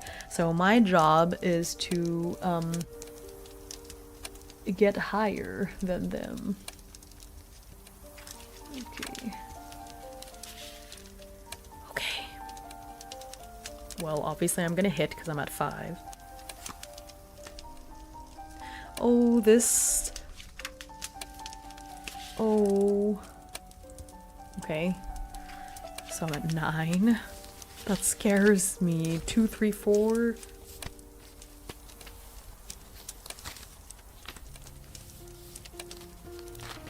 Okay, I'm at 13. But I have to keep going because no.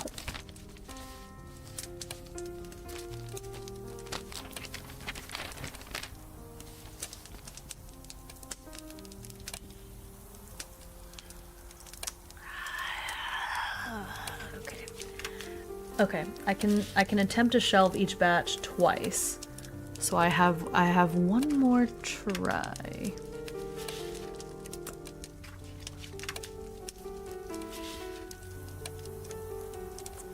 Okay. Okay. Let's shuffle again. Oh my gosh. Oh no.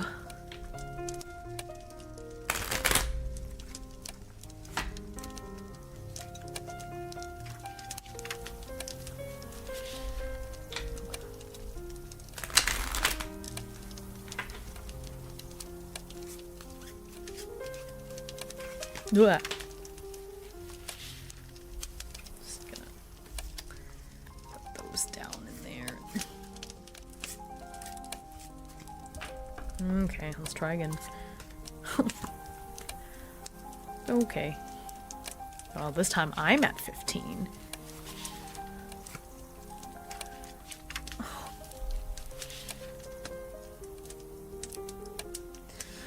Okay, so they're at 16. I'm at 15. I have to hit because otherwise I automatically lose. Please.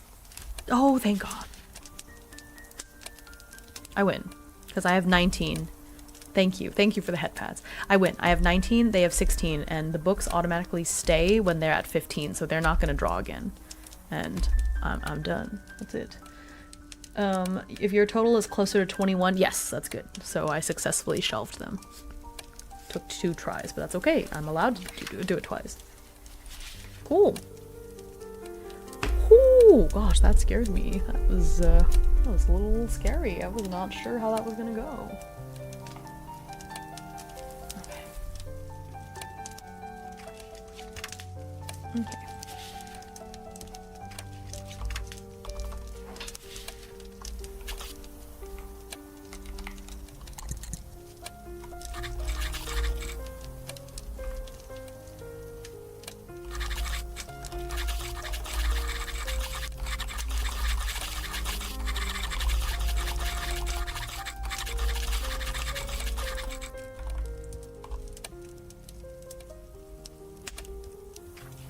Yep.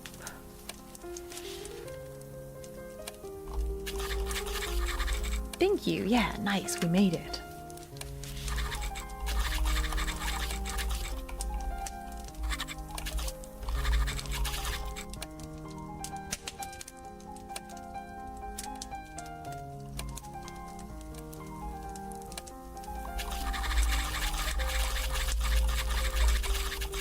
Oh, speaking of Agnes. I think we had a positive interaction with her, showed that we were pretty good, so yeah, I'm gonna say that we moved up 2 more with her.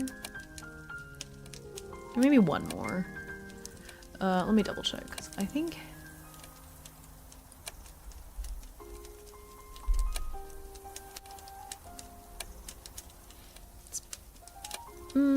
It's an easy choice. Meaningful is like a shift in trust. I don't know if we had a shift in... I guess it was, because she made me a custodian. Yeah, let's add 2. So Agnes is at 6. I think she's still an acquaintance at 6. Let me see. Yeah, she's still an acquaintance. We've got to get to 9 to be a friend. Still, that makes sense. Okay.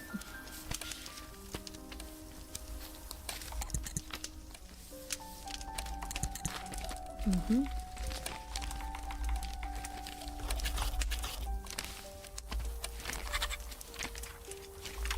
Okay. So that was the first one. We have 5 more actions. Oh my gosh. I did say I would wait and finish this before going to bed, but gosh. Okay. So that was shelving. We can diamonds, cataloging new arrivals, guiding or assisting. Okay. Okay, actually I'll just put the time. So this is 6 to 7, so this is 7 p.m. now.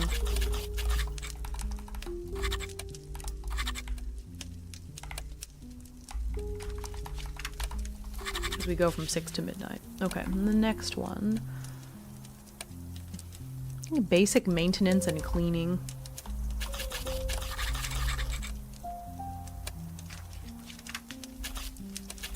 Might do that for 2 hours.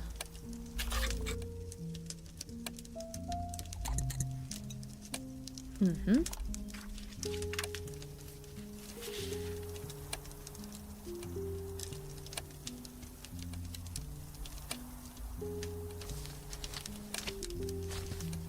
Okay, the archive is an ancient, ever-shifting space, and keeping it tidy is no small task. Dusting shelves or repairing damaged areas may reveal hidden messages, strange occurrences, or subtle signs of the archive's deeper mysteries. Draw a card and consult the maintenance task table below to determine which part of the archive requires attention. Each maintenance task reduces energy by 1. What? Oh.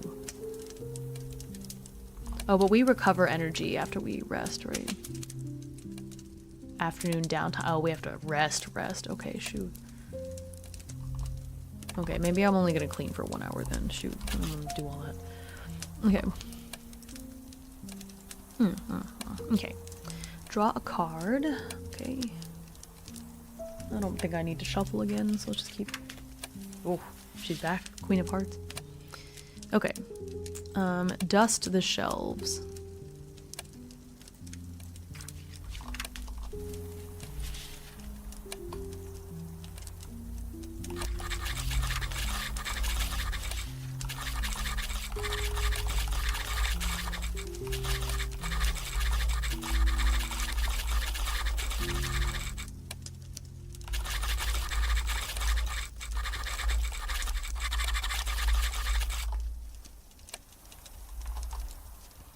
Okay. Reduces energy by 1.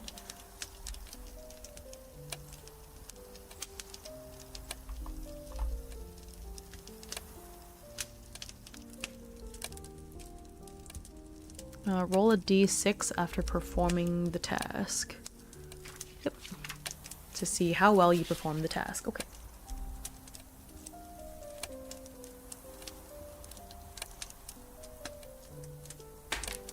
That's a 4. Minor phenomenon occurred, but you still managed to get the task completed. Draw a card and consult the table. Minor phenomenon. That's another queen. What the heck? Queen of diamonds. Okay.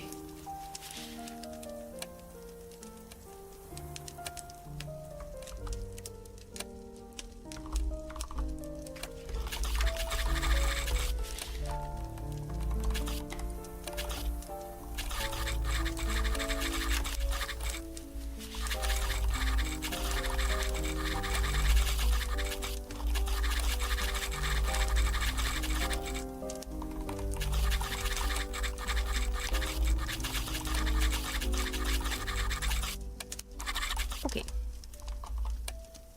I think that's it. Yep, so I got it done.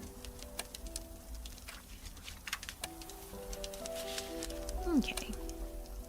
So now, there's another one.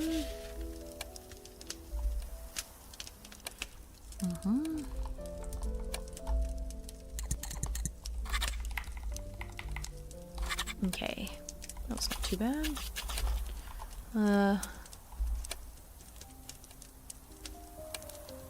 Ooh. It's still early. Let's guide visitors, I guess.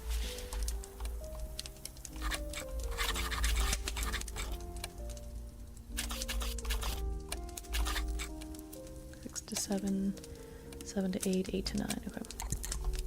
I'm gonna do a little bit of everything.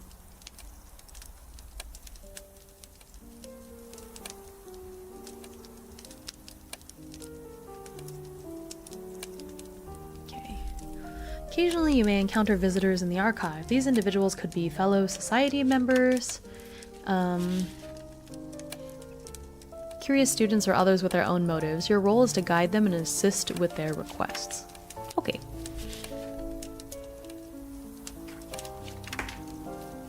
Roll to 5. A visitor arrives needing assistance in the archive.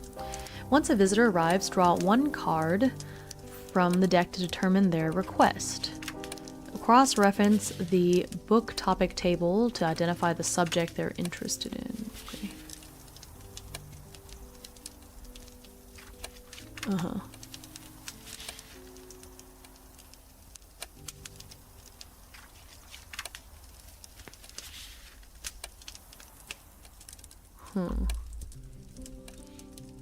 If the visitor... Well, who is it? Okay, how do we know who came to visit? It just says once a visitor arrives, you can determine their request.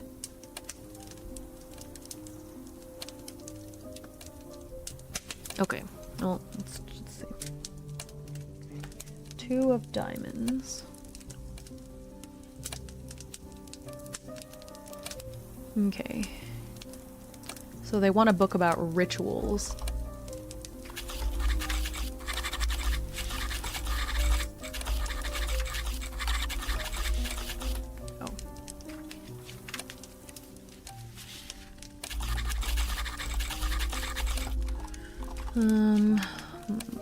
Well, we don't have one of those yet.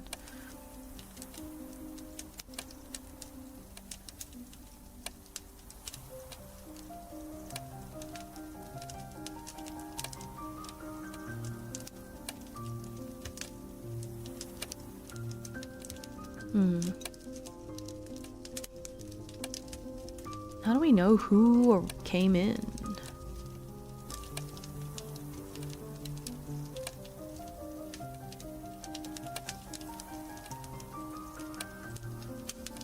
Well, I guess it's fine. It's odd, because we're not going to worry about it. Okay. We can record their request for future reference. Feel free to use this list as inspiration. Most visitors will leave their contact details with you. You're welcome to notify them. This will cost 1 action to complete, but you may treat it as an automatic success. Oh. I guess this is a success? Is it okay? I'm a little confused. Is it okay that this is a success because But then why would you deny their request?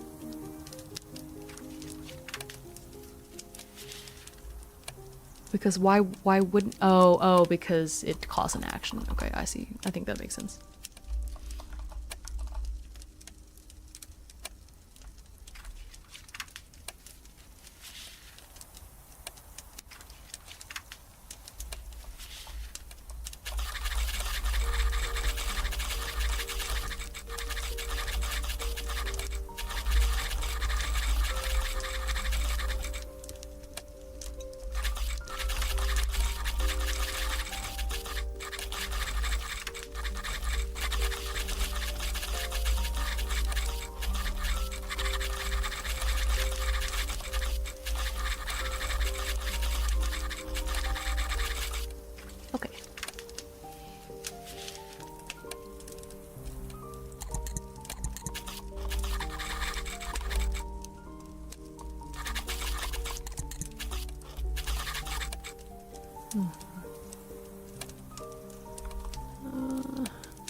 Feel free to use this list as inspiration next time you're creating books. Okay, I see. Yeah, so you can or you cannot. I see. All right.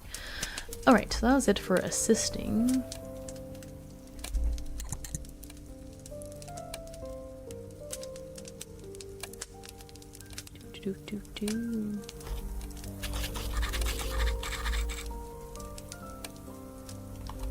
Okay, I think I'm going to explore, because I did a lot of those, and I don't really... Maybe we should catalog new arrivals. And then explore for 2 hours, maybe. Yeah, let's do that. Okay. Okay. So we need to do a few more tasks. That was 3, because we have 3 hours. Thank you. Thank you, thank you. Very quick little bathroom break. Okay. Shelving.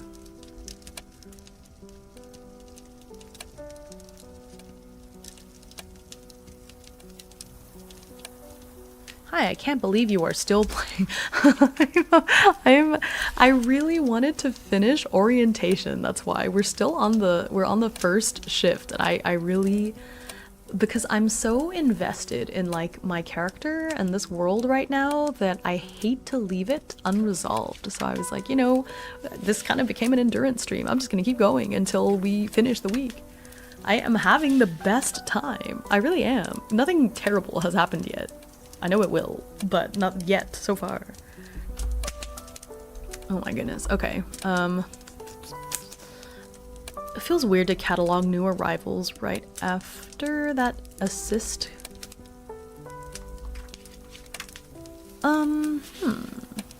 Yet, yeah. But yes, welcome in. Thanks for stopping by. Yeah, I am having a really good time, and my fun thing about me is that basically if my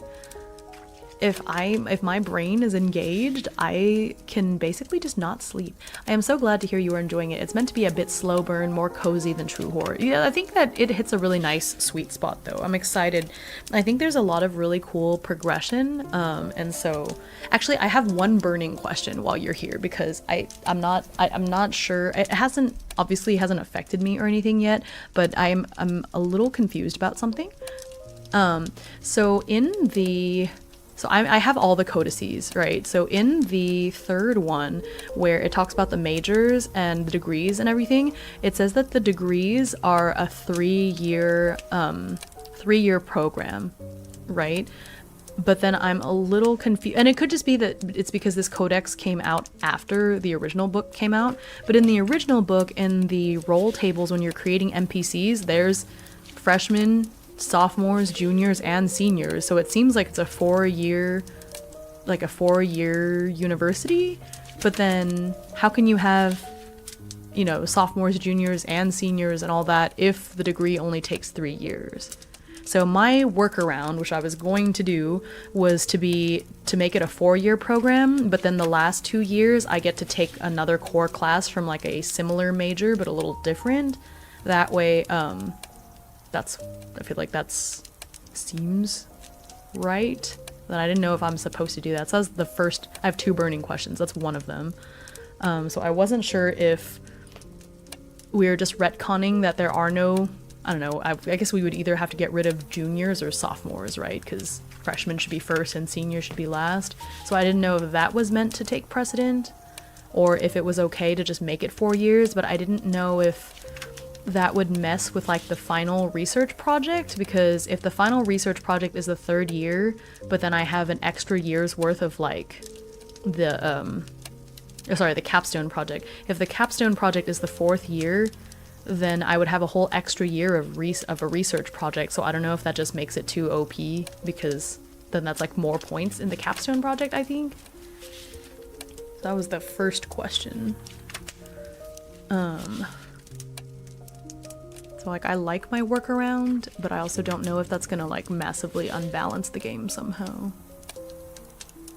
Oh, my cat is here. Hello. Oh man, I think I just forgot about having the 4 years in the beginning. Okay, so it is just supposed to be 3 years. Okay, I think that's cool. I'll just go through and remove the whole junior sophomore thing. I think we'll just refer to ourselves as 1st year, 2nd year, 3rd year students. And then after 3rd year, you're a graduate student, I guess. Unless you I don't know, we're taking less credits or something. You are welcome to make up a 4th year of classes if you like. Okay, yeah, I think I might do that just because it feels more complete. And so I was gonna just pick 2 more core classes from a similar but unrelated major and kind of treat them like, okay, it's your senior year and you're focusing on your capstone project. Or maybe I can, no. Yeah, it's your senior year, you're focusing on your capstone project, so maybe it's just 1 class per semester. So maybe I don't even have to pick extra classes, I can just take 1 core per term instead for the last year, just because I feel like, oh, okay, you're working on your capstone project the rest of the time, maybe. I don't know, I'll think on it some more, but okay, if it doesn't seem like it'll massively unbalance things, that should be okay. My other question that I think I resolved, but it's basically about weekends, and I wasn't sure because, okay, I'll relook at the 3rd codex and see if we can squeeze some more stuff in there for another year. Okay, yeah. I mean, I think it's okay to just treat it like, oh, you can take, so maybe, like, you can have, classes from, core classes from another similar major, and just treat those as 2 extra core classes, I guess. Something like that. But I think it should be possible. I'm already really blown away by how much content is in that 3rd codex, honestly. Like, there's so much stuff. I'm so excited. But yeah, so weekends was the other thing that I wasn't 100% sure about. I think I resolved it. Basically, I feel like weekends are going to be treated the same way as regular days, because on regular days, so I made a note. So on regular days, you in the morning you do these, and in the afternoon you do these, and I'm guessing on the weekend you could still do these. It's just instead of attending class, I would just focus more on the study review, or like this part, you know, and just get rid of the engage in practical work and attend classes. But I didn't know if there was supposed to be a different thing for weekends, or maybe weekends aren't even a thing. Like, I don't know if this game is played week by week. I haven't gotten that far yet. On the weekend, you do whatever you want. Okay, I love that. Is it the same number of hours? Like, would it still be, I guess, 6 actions? I don't know. 6 actions plus downtime. I guess in the end, as long as I'm telling a good story, that's what really matters, right? I just don't want to do anything game-breaking that'll make the late part of the game feel too easy. Oh, oh, for a second there, I thought the fire crackling noises were you still feverishly typing away. Oh my gosh, I wish.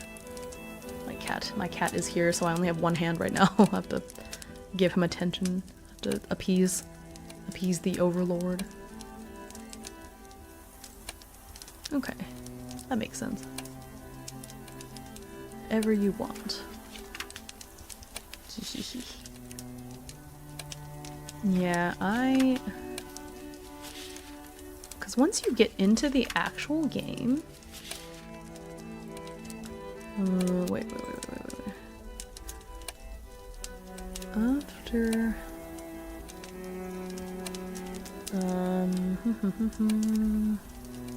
Yeah, it's meant to be fairly open to interpretation, so you can play however you wish. Having fun should always come first, and to me, rules are just guidelines. Okay, that's cool. That's good to know then. As long as I'm not messing stuff up. I guess it doesn't really say, like, there's not, like, I guess there's not too much of, like, an not influence, like, gameplay loop, and so I guess I'm just gonna do it day by day, like, okay, Monday this, Tuesday this, so just playing through every single day as it comes.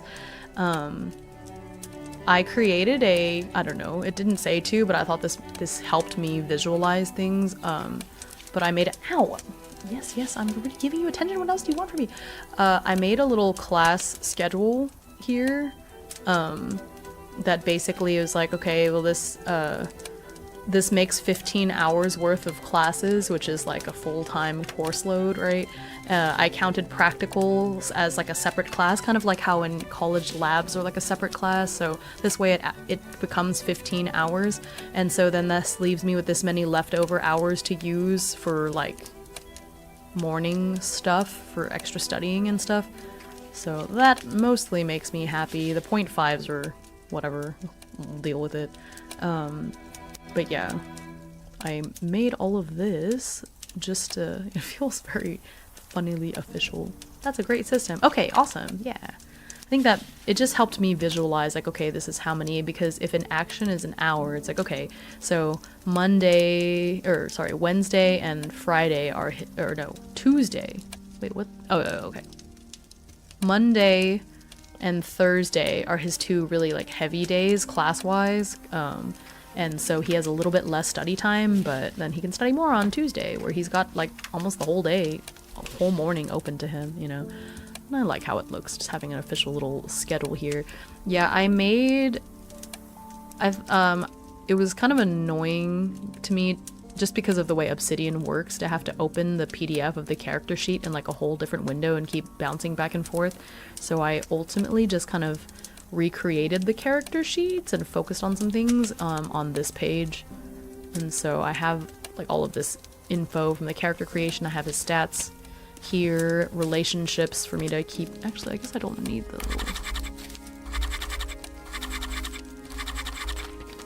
No, it looks incomplete somehow.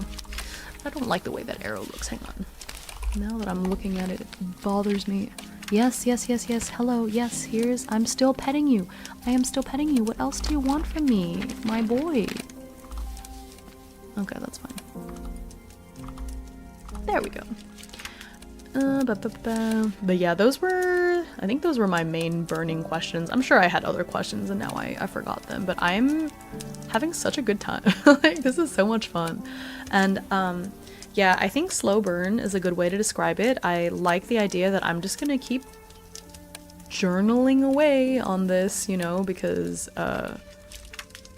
it takes hours to go through each day, you know. I tend to rebuild my games into my note system as I play as well. I also don't like character sheets. I think it depends on the game, but I think for this, because I'm doing it all digitally, it's just easier for me to have everything within this section, or these sections, right? So I have a whole folder just for the Archivium, and so then I have, here, this is year 1, term 1, so this is where all of the, like, the journal entries are going, and yeah, we're almost done with orientation. I don't think we're gonna quite hit 5,000 words, but we're pretty darn close. And then I have the archive, which is where I'm gonna keep track of all the books, and as they come in. And then I have this, which is just notes for me to keep track of, because I am very, yeah, I did a lot. Yeah. I streamed this game for 4 hours yesterday, and then this stream now has been going on for almost 7, so yeah, I'm a little bit obsessed. And then I was thinking about this game all day today. So yeah, this is where I'm gonna have the books as they come in. I made these little notes for myself because I just forget stuff. I have the PDFs open too, and I've been like bookmarking pages, but yeah, it's nice. And then I have that, well, okay, so we already looked at this page. This is my custodian character page. And then I have, this is the world building. So this is all from like the first couple of, whatchamacallit? The foundational charter, that's the word. And so I wrote most of this, I copy pasted from the tables that I landed on, but I added in a little bit here and there, but this is mostly from the book, which is, it's just wild to me how much content you put in there. There's so much information. Like, I was just in awe looking at all the different versions that you could get of everything. Like, I feel like you could play this game over and over and not get the same experience, you know? Yeah, I really want somebody else to play this game with me and stay in the same university, and we're just all occupying the same universe. That would make me so happy. But yeah, so it's Somerset University is what I came up with. There are 6 dormitory halls, and they're all like competing against each other. That's kind of what I came up with for the dorms. Because I wanted to do houses, but then I was like, having houses feels very high school somehow, but I still want there to be intramural like competition and stuff, so I just did it by dorms. So the dorms are randomly assigned, but you know, you have this interdorm camaraderie, I suppose. And then the secret society, which I need to come up with a hierarchy for it, because part of the shtick of my particular secret society is that it has a very strict hierarchy, so I want to come up with that. Just haven't yet. Yeah, this part I think is almost completely copy-paste. the archive. It just, man, I just really loved the way this was phrased. I think I changed a teensy bit, but not very much. And then I have my character section. This one is pretty straightforward. So this is just all the NPCs that, as they come up. So this section is like what I drew, what came out on the table, and then this is my kind of interpretation of all of that. So this is what I've got so far. It's a lot of stuff. This is the main file, this one and this one, which I really should keep them together. But yeah, that's where we're at. And so now I have 3 more actions for my first shift. So far I succeeded all of them, but that shelving minigame was tough. That was a very close call for me. Almost had my first action end in failure. That would have been so sad. I tend to have very bad luck with cards and dice and everything, but yes, oh my gosh, how much more attention do you need, sir? Sir. Oh my gosh, okay. Okay. I need to decide. Where did I go? Okay, my tasks. Yeah. I guess because I have 3 left, what's the name of my cats? This is Hide, H-I-D-E. It's short for Hideyoshi, but we just call him Hide. Yes, hello. Why aren't you asleep? I bet you're asking me the same question, cat. Why aren't you asleep? Yeah, okay. Oh, thank you for the head pats. He needs head pats, that's one. Okay. Yeah, you know what? I have 3 hours left. I think it would be good to explore because Iver is that type. Nice, please give him head pats on my behalf. Okay, here's some more head pats, Hide, because Lily asked me very nicely. Here's some head pats for you. Okay, for you and Hide. Thank you. Yeah. Okay. There you go. There's some head pats for you. I was gonna say, he's trying to tell you it's almost 5 a.m. I know, this is a very easy game to be like, just one more entry, just one more day. But you know what? I made it my goal to get through orientation. We're so close. We're 3 actions away from finishing orientation. Oh my gosh. Term hasn't even started yet. You know, this is all like orientation week before the school year actually starts. Okay. Ow. Yeah, oh my gosh. You so many head pads. I'm trying to get this done so I can sleep, kid. Okay. So Iver is the type that likes to explore, likes to get his bearings. So I think after handling some tasks that he's like, I guess these need to be done. So I'm gonna do that.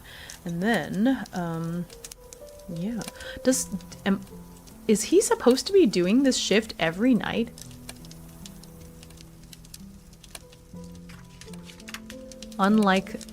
Oh, okay. Unlike the late shift, this work is voluntary, comes without compensation. Only those who prove themselves worthy will be offered the privilege. Okay, right, okay.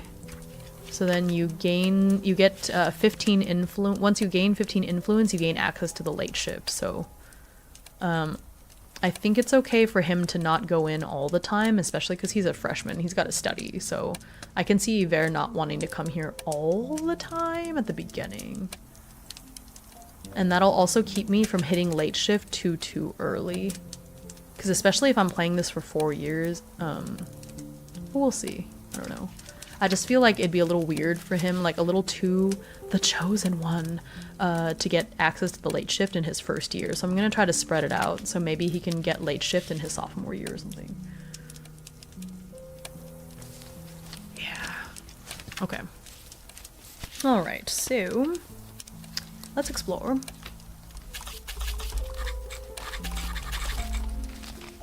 This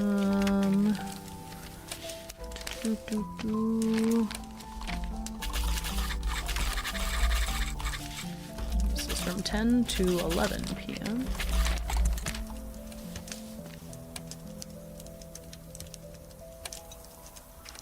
Okay, exploring any of the locations costs 1 action. Do we just draw a card? Let me double check.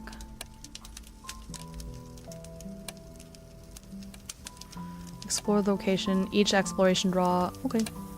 Alright. So I think we're just... Okay. Arcane Fundamentals. We're doing that one first, right? Yep, you can choose when you want to work. And I'm working on a 4th codex, which is more stuff to do during shifts with the secret society, so there's more choice of what to do with your night. Ooh, okay. Nice. Okay. That sounds good. I'm excited. Yeah, I can see this being a very, like, I'm just going to keep streaming this, because I really, you know, I'm really invested. I just want to get through to the end. It might take a really long time. It might take years, who knows, for me to get through this game, especially if it takes me freaking over almost 12 hours just to just to go through a week. Then, you know, this is a lot of me getting a little sidetracked, or a lot of sidetracked, and learning the rules in the first stream, so I'll probably pick up. And I might not stream all of them. I might, on some of these, I might just record myself and post it as a video separately, just so I can like lock in and focus sometimes. 4 years to get a degree of completion for the game. Oh my gosh. 4 years in the game and out. Well, but see, the thing is, I will probably time skip, right? Because I'm going through the terms, but then in the summertime, he's not at school, right? And so we could just time skip, like, alright, and so I don't have to play through the entire year. It wouldn't be perfectly real time, because I'm gonna skip the summer. I don't know, unless there's summer stuff. Is there summer stuff? Is there gonna be summer opportunities? Oh my gosh. It is funny because... Wait, your uni have summer break? Does your uni not have summer break? Yeah, in America, we have summer break. I mean, you can take classes. There's summer semesters, or it's not a semester. There's summer sessions, but you don't have to go to them. Okay. Okay, Arcane Fundamentals, the foundational section for those curious about magic structure and principles. Shelves are meticulously ordered with diagrams of magic circles and symbols carved into the table surfaces. Glowing glyphs occasionally pulse faintly on the spines of the books, whispering secrets. We don't. Oh. There's currently no summer stuff, but don't give me ideas. I'm very easily influenced to create additional stuff. Oh no.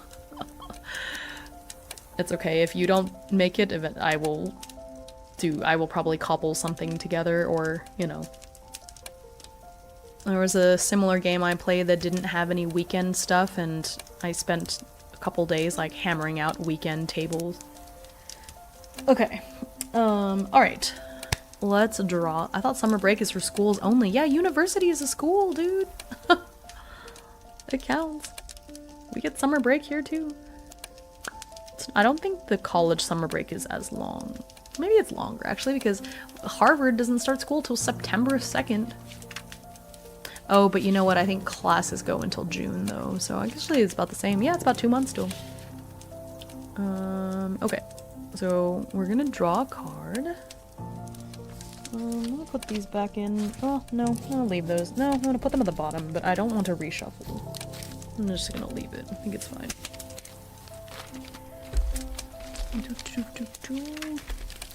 Alright, Jack of Hearts. Okay. A leather-bound notebook lies partially buried beneath a pile of loose papers on foundational sigils. The notebook is filled with scratchy, indecipherable handwriting. As you leaf through it, some pages seem to darken with smudged ink. Should you draw this result again, the handwriting becomes slightly clearer, as though rewriting itself. Ooh. Okay. Right, I'm gonna copy-paste this part and then add and subtract.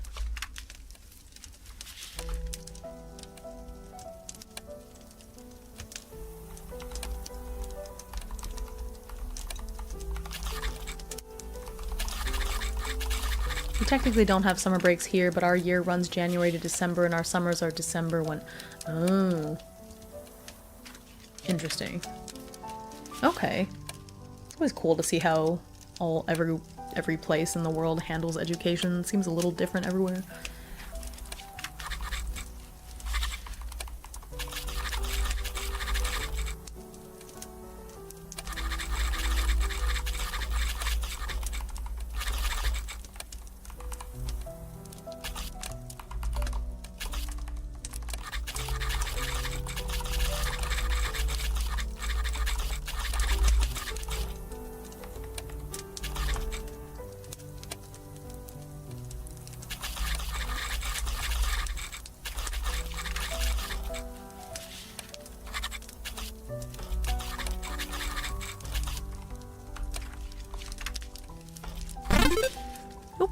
Oh yeah, thanks for following. Thank you, thank you.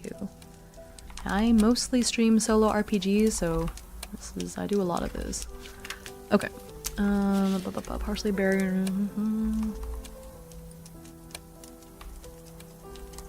Scratchy. Yay, yay.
Should we draw this result? Okay.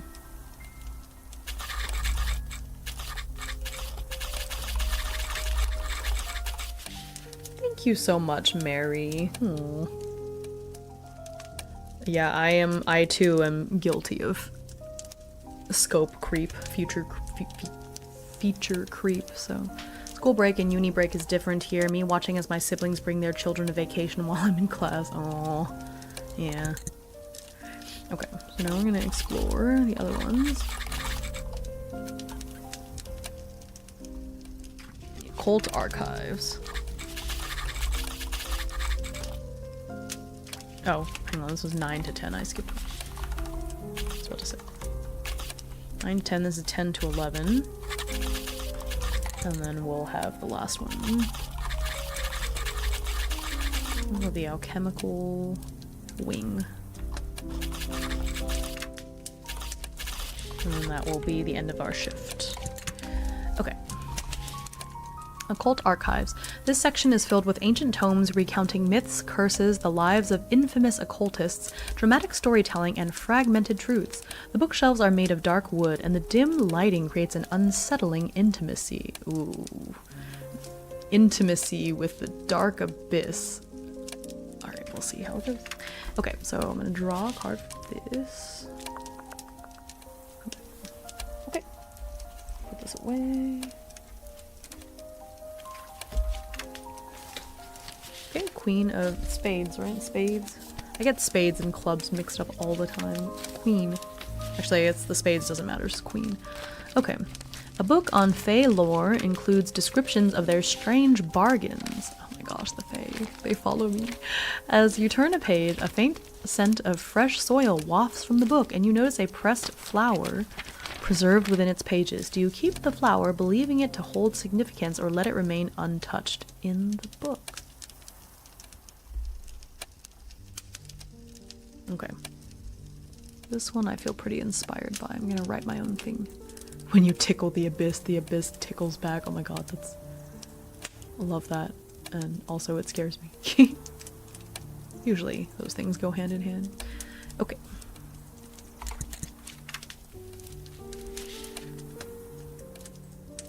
Actually, he hasn't been... Oh yeah, he was here earlier.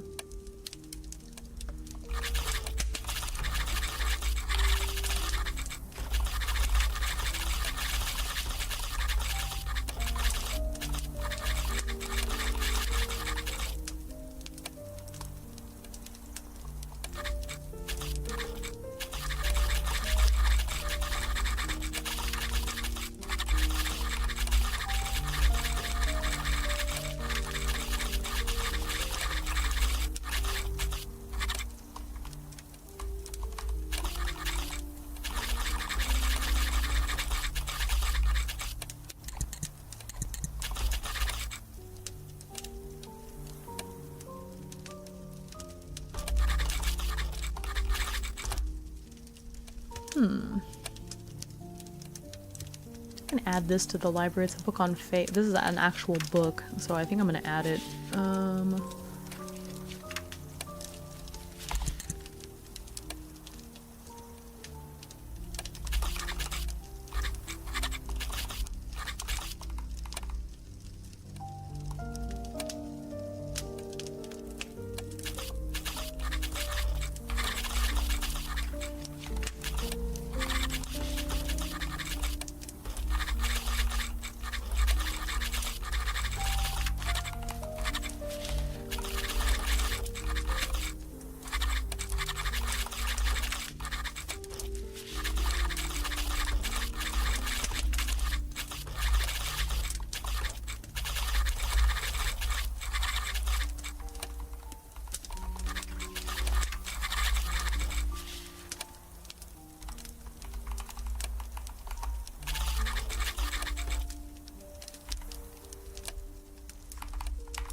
I think this is a little too on the nose.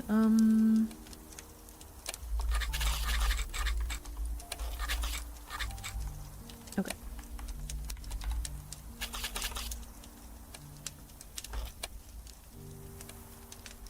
Okay. Trading with the Fae, a book detailing the strange bargains that unsuspecting and often naive humans have made with the Fae. The tales rarely end in the humans' favor.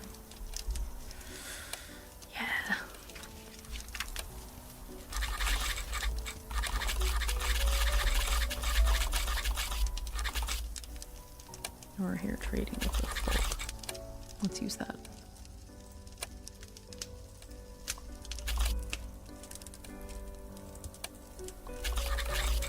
Wait, why is it doing that? Okay, there it goes. The classic "can I have your attention" bargain. Oof. Oof. Careful what you wish for.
Okay, I need to tap out, Hime. Wonderful spending so much time with you, though. Please have a great rest of your night, morning. Take care. Thank you, Mary.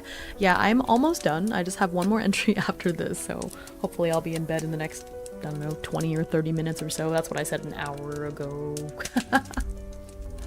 See you later. Good night. Or good morning, rather. For you. Actually, it's morning for me too, but there you go.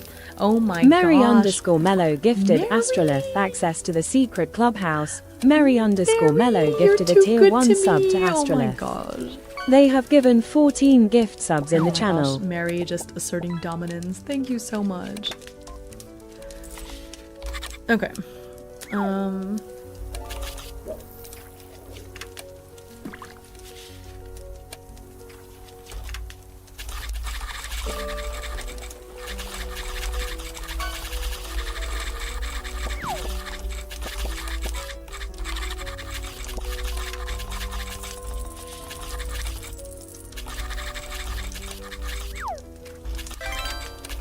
Mary_Mellow gifted Lilikind access to the Oh my secret gosh, clubhouse. Mary. Mary_Mellow gifted a Mary, tier go to 1 sub sleep. to Mary, Lilikind. thank you, Mary. They have given Oh 15 my gift subs in the goodness. channel.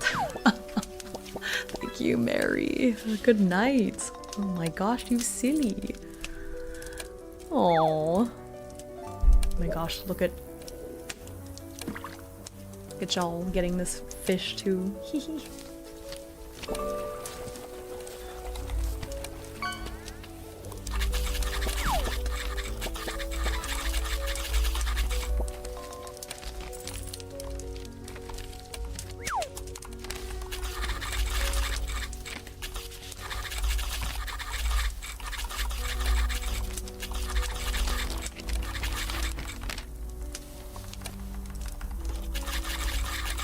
Okay.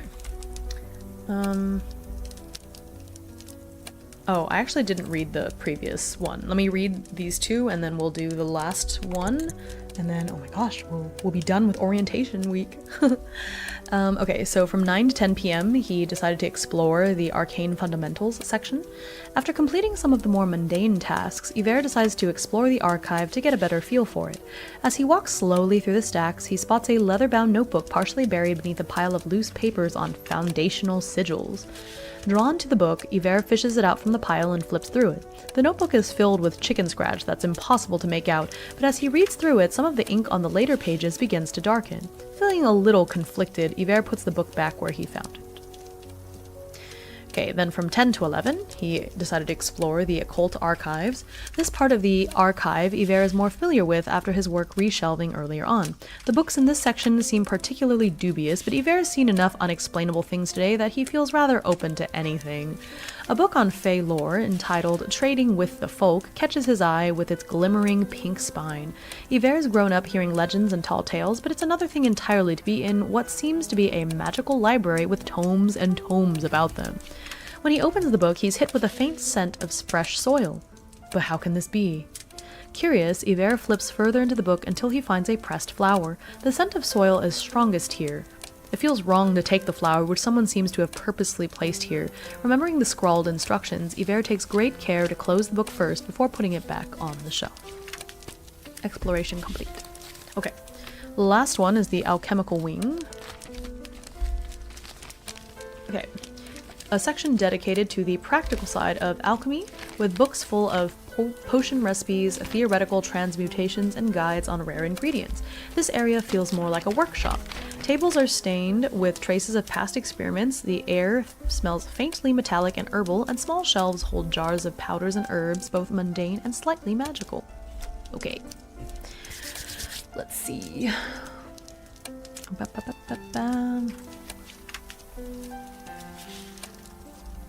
The last draw of the night. Well, it's morning now. The last draw of the morning. Oh my gosh, I have a workout in 5 hours. Oh man. Alright. Alright, it's a 4. Okay. Okay. Ouch. Yeah. Just, you know. Just me things. It's fine. I'll be fine. I don't usually sleep very much anyways. Yeah, I have spin class. It's like stationary bike ride. I signed up for it, and you can't cancel if the class is less than 12 hours away. Otherwise, I have to pay like $25. So I'm just gonna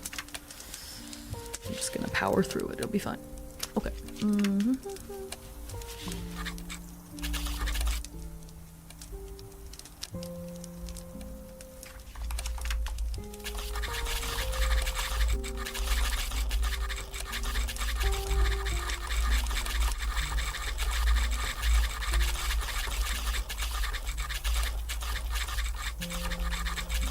Nice. Staying healthy and fit. Yeah, I'm trying to. I am trying. It's important. Trying to stay healthy. I have type 2 diabetes, so I have to be really careful with my health. But yeah, thank you. I do try to work out a couple times a week. It's mostly cardio, but we do lift weights during the spin class too.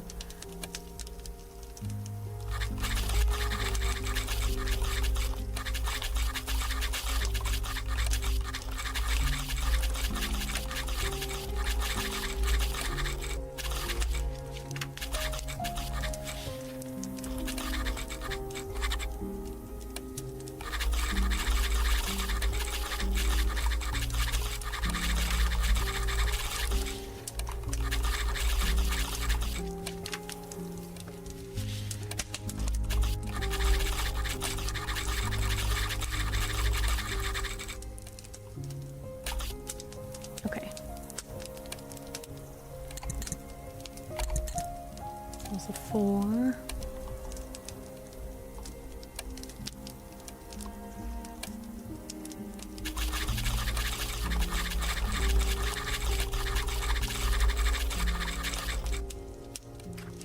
Okay, with the shift coming to a close, Iver decides to attempt some alchemy.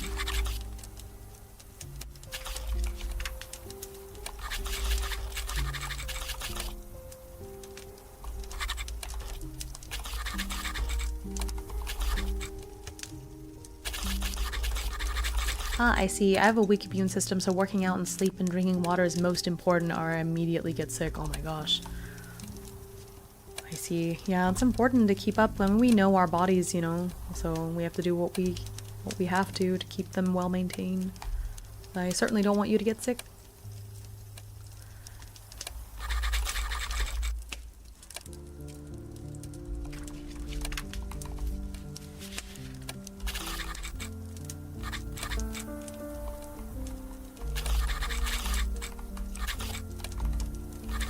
It just gets worse with age, right? Oh my gosh.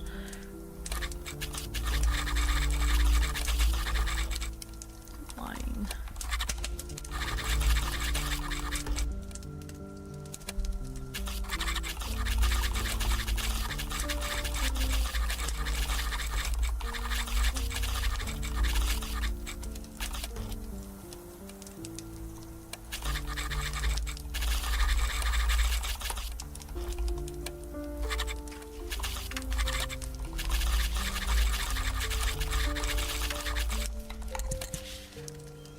Okay. Okay, now we get to roll to see how his, how this goes. Roll the d6. I want a 3 or above, which is pretty doable.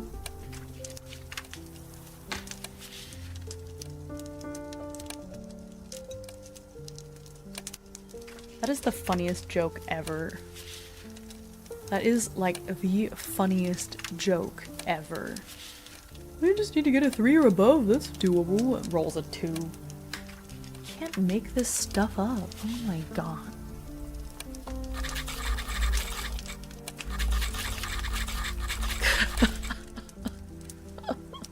Peak content. I know, it's, well, like I said, I've been having a very easy time so far. We had to have something go wrong. Can't have this, like, this abyssal library and, have everything turn out right. Of course, he has to go out with a bang.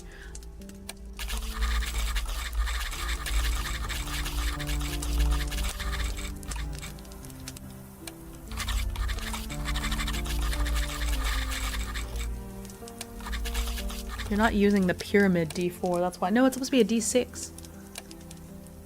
It's a d6.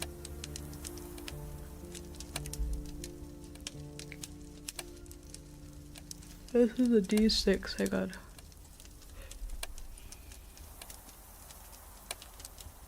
You're not using the cube d6. Okay. What are you gonna do if I roll this cube d6 and get something worse, huh? You're gonna take responsibility? You're gonna take responsibility? Hmm?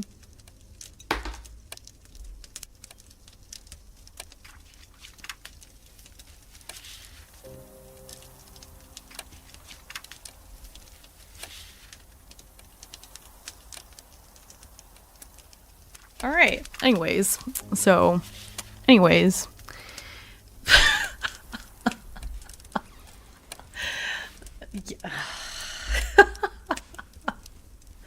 Yeah. Yeah, that's what I get for trying to use this. Look at this dice though. I hadn't used it. I found it in my bag and like I kind of forgot that I had it. I had to. It's so pretty. And it's been giving me good results the rest of the night. Alright, you're being banished. You were being banished. That's really, get out of there. Get out of there. Cannot believe. It is really pretty. It is, but I think I used up all of its juju tonight. That's what I get. Okay, anyway.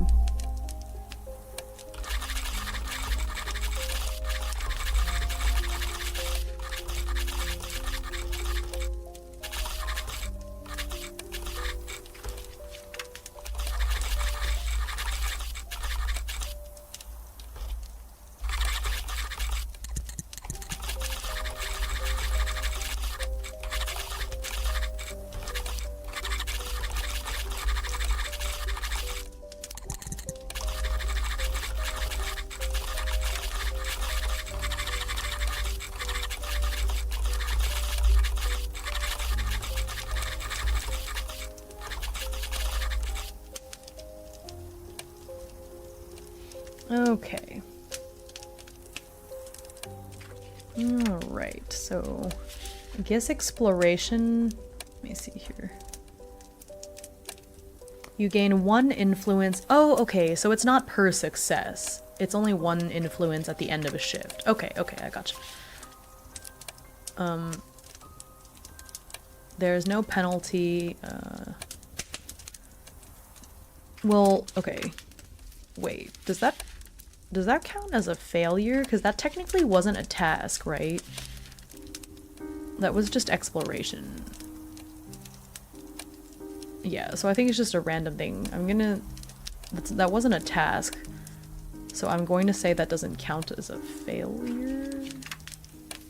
Exploration does not count towards failures. Good, because that would have been so sad to, like, get at the very end. Okay, so he loses 1 health.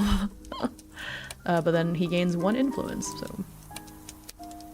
Yikes. My influence in the secret society.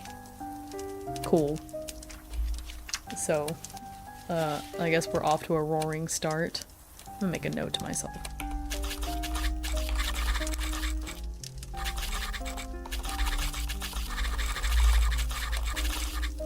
Okay. Alright. Okay. I feel really good about that. That's a very silly place to end. Let's see. I think... Oh, hello! Thank you for the follow. Yeah. I don't know if I like this title, because I'm gonna be organizing them.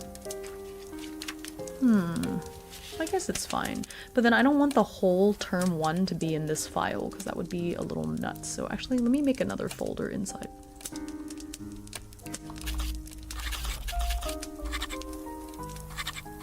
Actually, we'll do this. So 1-1 for year 1, term 1. And then I'm going to put this inside the folder. And then we're gonna call this week 1. Or let's just put it in order. August 25th through the... Well, I still have to do the weekend, but I'll do that on the next time I pick up. So the 25th through... So week is the 25th through September 1st. Oh no, it would be... I would end on Sunday, so August 31st. Yeah, so I think that's how I'm going to organize it, is just put it in folders and then it'll be by date. So 1-1, year 1, term 1, and then we'll just go from there. Yeah, I think that works out nicely. Oh my gosh, so yeah, it was just under 5,000 words for this orientation. It's 4,829. I wrote a lot of stuff. It was really good. Let me read this since I just finished writing it, and then yeah, we'll be getting to the end here. Okay, so from the last hour of his shift, from 11 to 12 to midnight, Iver decided to explore the alchemical wing. Iver was also here earlier, but the book needed to be shelved so close to the entrance of this wing that he didn't get a very close look at it. The alchemical wing is more like a workshop. There's tables with herbs and leftover materials from past experiments, and shelves lined with jars. Books are scattered throughout the shelves. With his shift coming to a close, Iver decides to attempt some alchemy. May as well. He picks up a journal that someone left lying on one of the tables. There's a recipe inside for a potion called Energizing Draft. Seems harmless enough. What's the worst that could happen?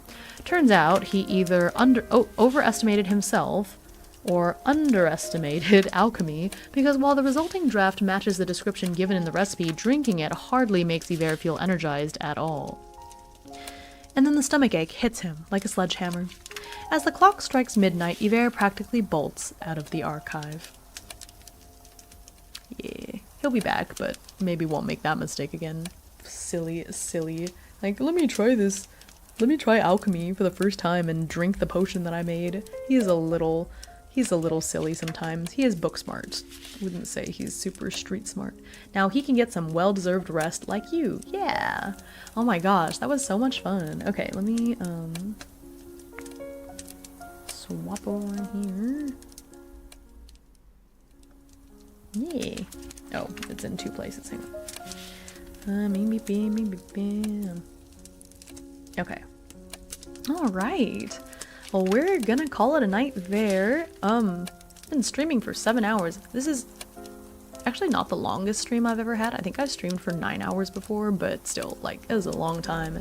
I've been on the computer a lot today because we had that Fabula Ultima session earlier today too, so spent a lot of time in front of the screen, but it was such a good time. And I know I played this game yesterday, but I just kept thinking about it, and I really wanted to get a good, like, another chunk of the game done, and so I did, and I felt really good. The part where we're exploring the archive and doing those tasks is so much fun. I think it'll be good spreading them out, because if it's 15 shifts, so if he does it once a week, I think it will take him like a good while to get through, you know. I'm going to use Harvard's schedule as like the game schedule, so I'm going to put in breaks, and you know, he can go home and do stuff, and I might lightly journal about those things, but I think that'll be the way to go. That way I can time skip over some things and I don't have to write every single day because there's breaks. You know, this is a quote-unquote American university, kind of loosely in America, so I think that is pretty much the way to go there. But yeah, so yeah, I'm really enjoying the game, obviously. And I'm going to have to make sure to schedule it into my rotation of games.